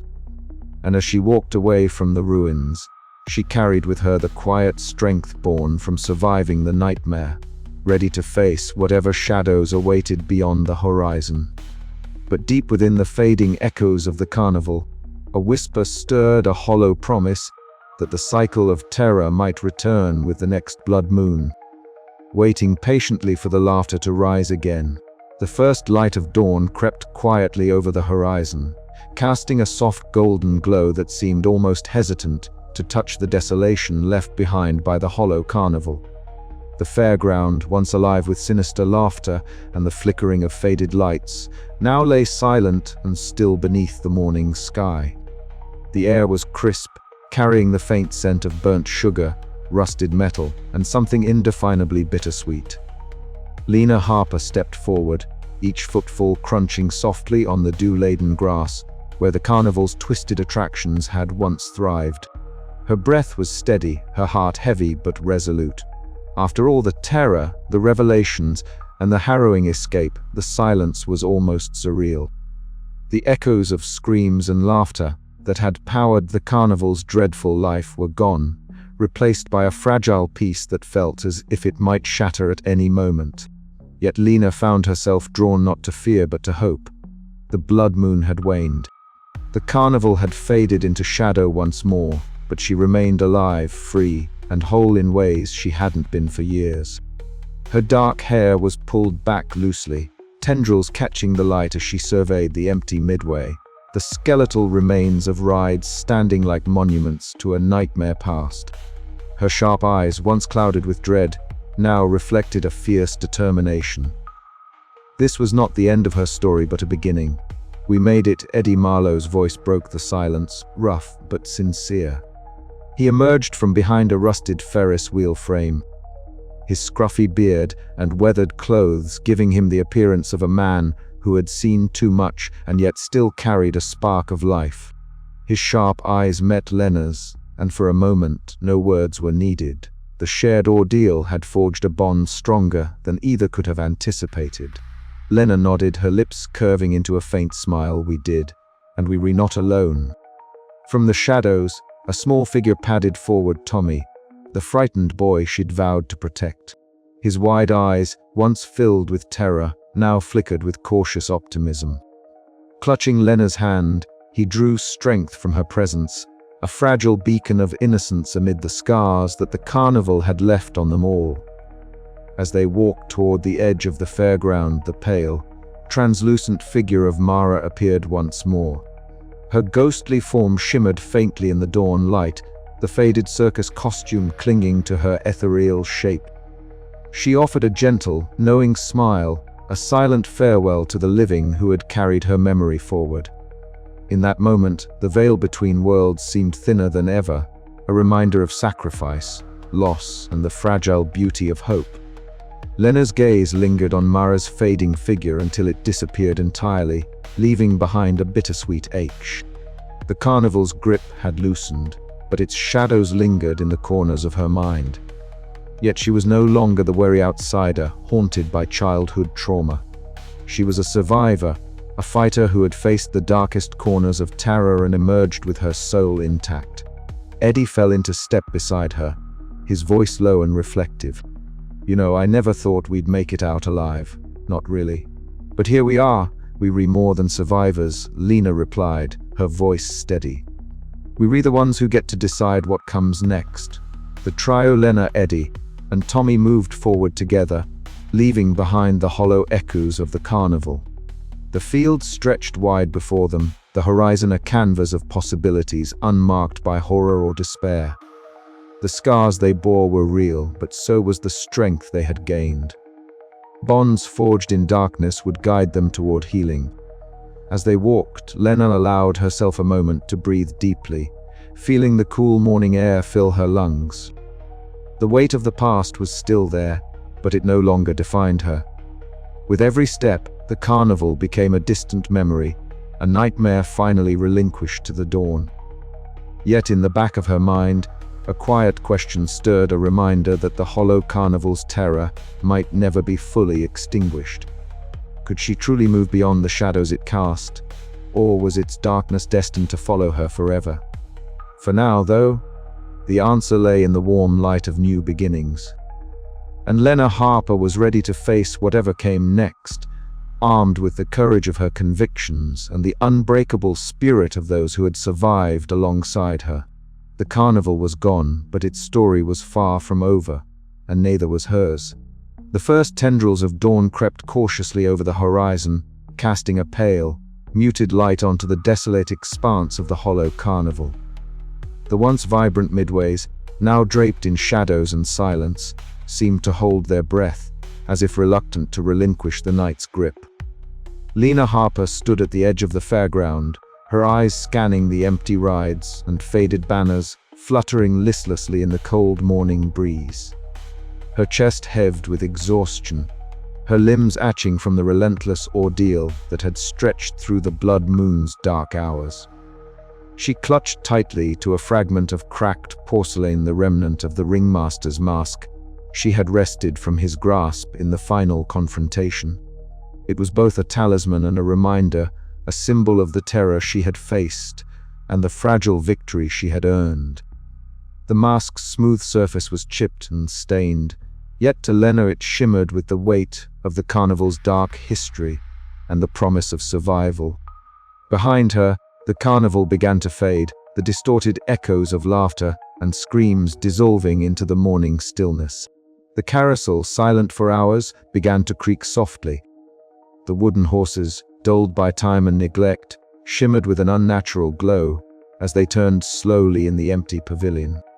A faint, ghostly laughter rippled through the air, a sound both mournful and mocking, and Lena's gaze jerked toward the source. Her heart hammered in her chest, a surge of cold dread rippling through her veins. The carnival was retreating, but it was far from defeated. The very air seemed to pulse with a sinister promise. The cycle would begin anew when the blood moon rose again. The carnival's hunger for fear was eternal, and its appetite insatiable. Lena bent down to gather her scattered belongings, her fingers brushing over the damp grass, the dew cold against her skin. Tommy, the frightened boy she had vowed to protect, hovered nearby, wide-eyed and trembling, but safe for the moment. Mara's translucent figure flickered beside them, her pale eyes filled with sorrow and hope. The ghostly guide offered a gentle nod before fading into the light, her spectral form dissolving like mist in the warming air. The weight of the night's horrors settled heavily on Lena's shoulders. The carnival's spectacle, its twisted nostalgia and insidious charm had nearly claimed her soul.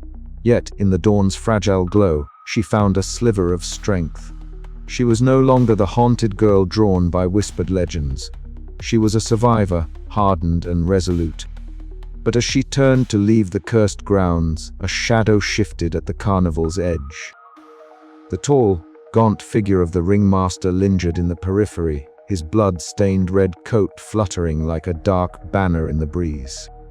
The cracked porcelain mask obscured his face, but his glowing eyes pierced the morning gloom, watching, waiting. The carnival might have lost this night's battle, but it was far from defeated. Its hollow promise lingered in the air, a sinister oath that the terror would return with the next blood moon.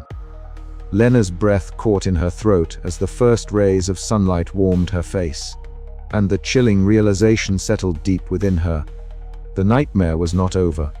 With one last glance back at the fading fairground, Lena stepped forward, her resolve steeling.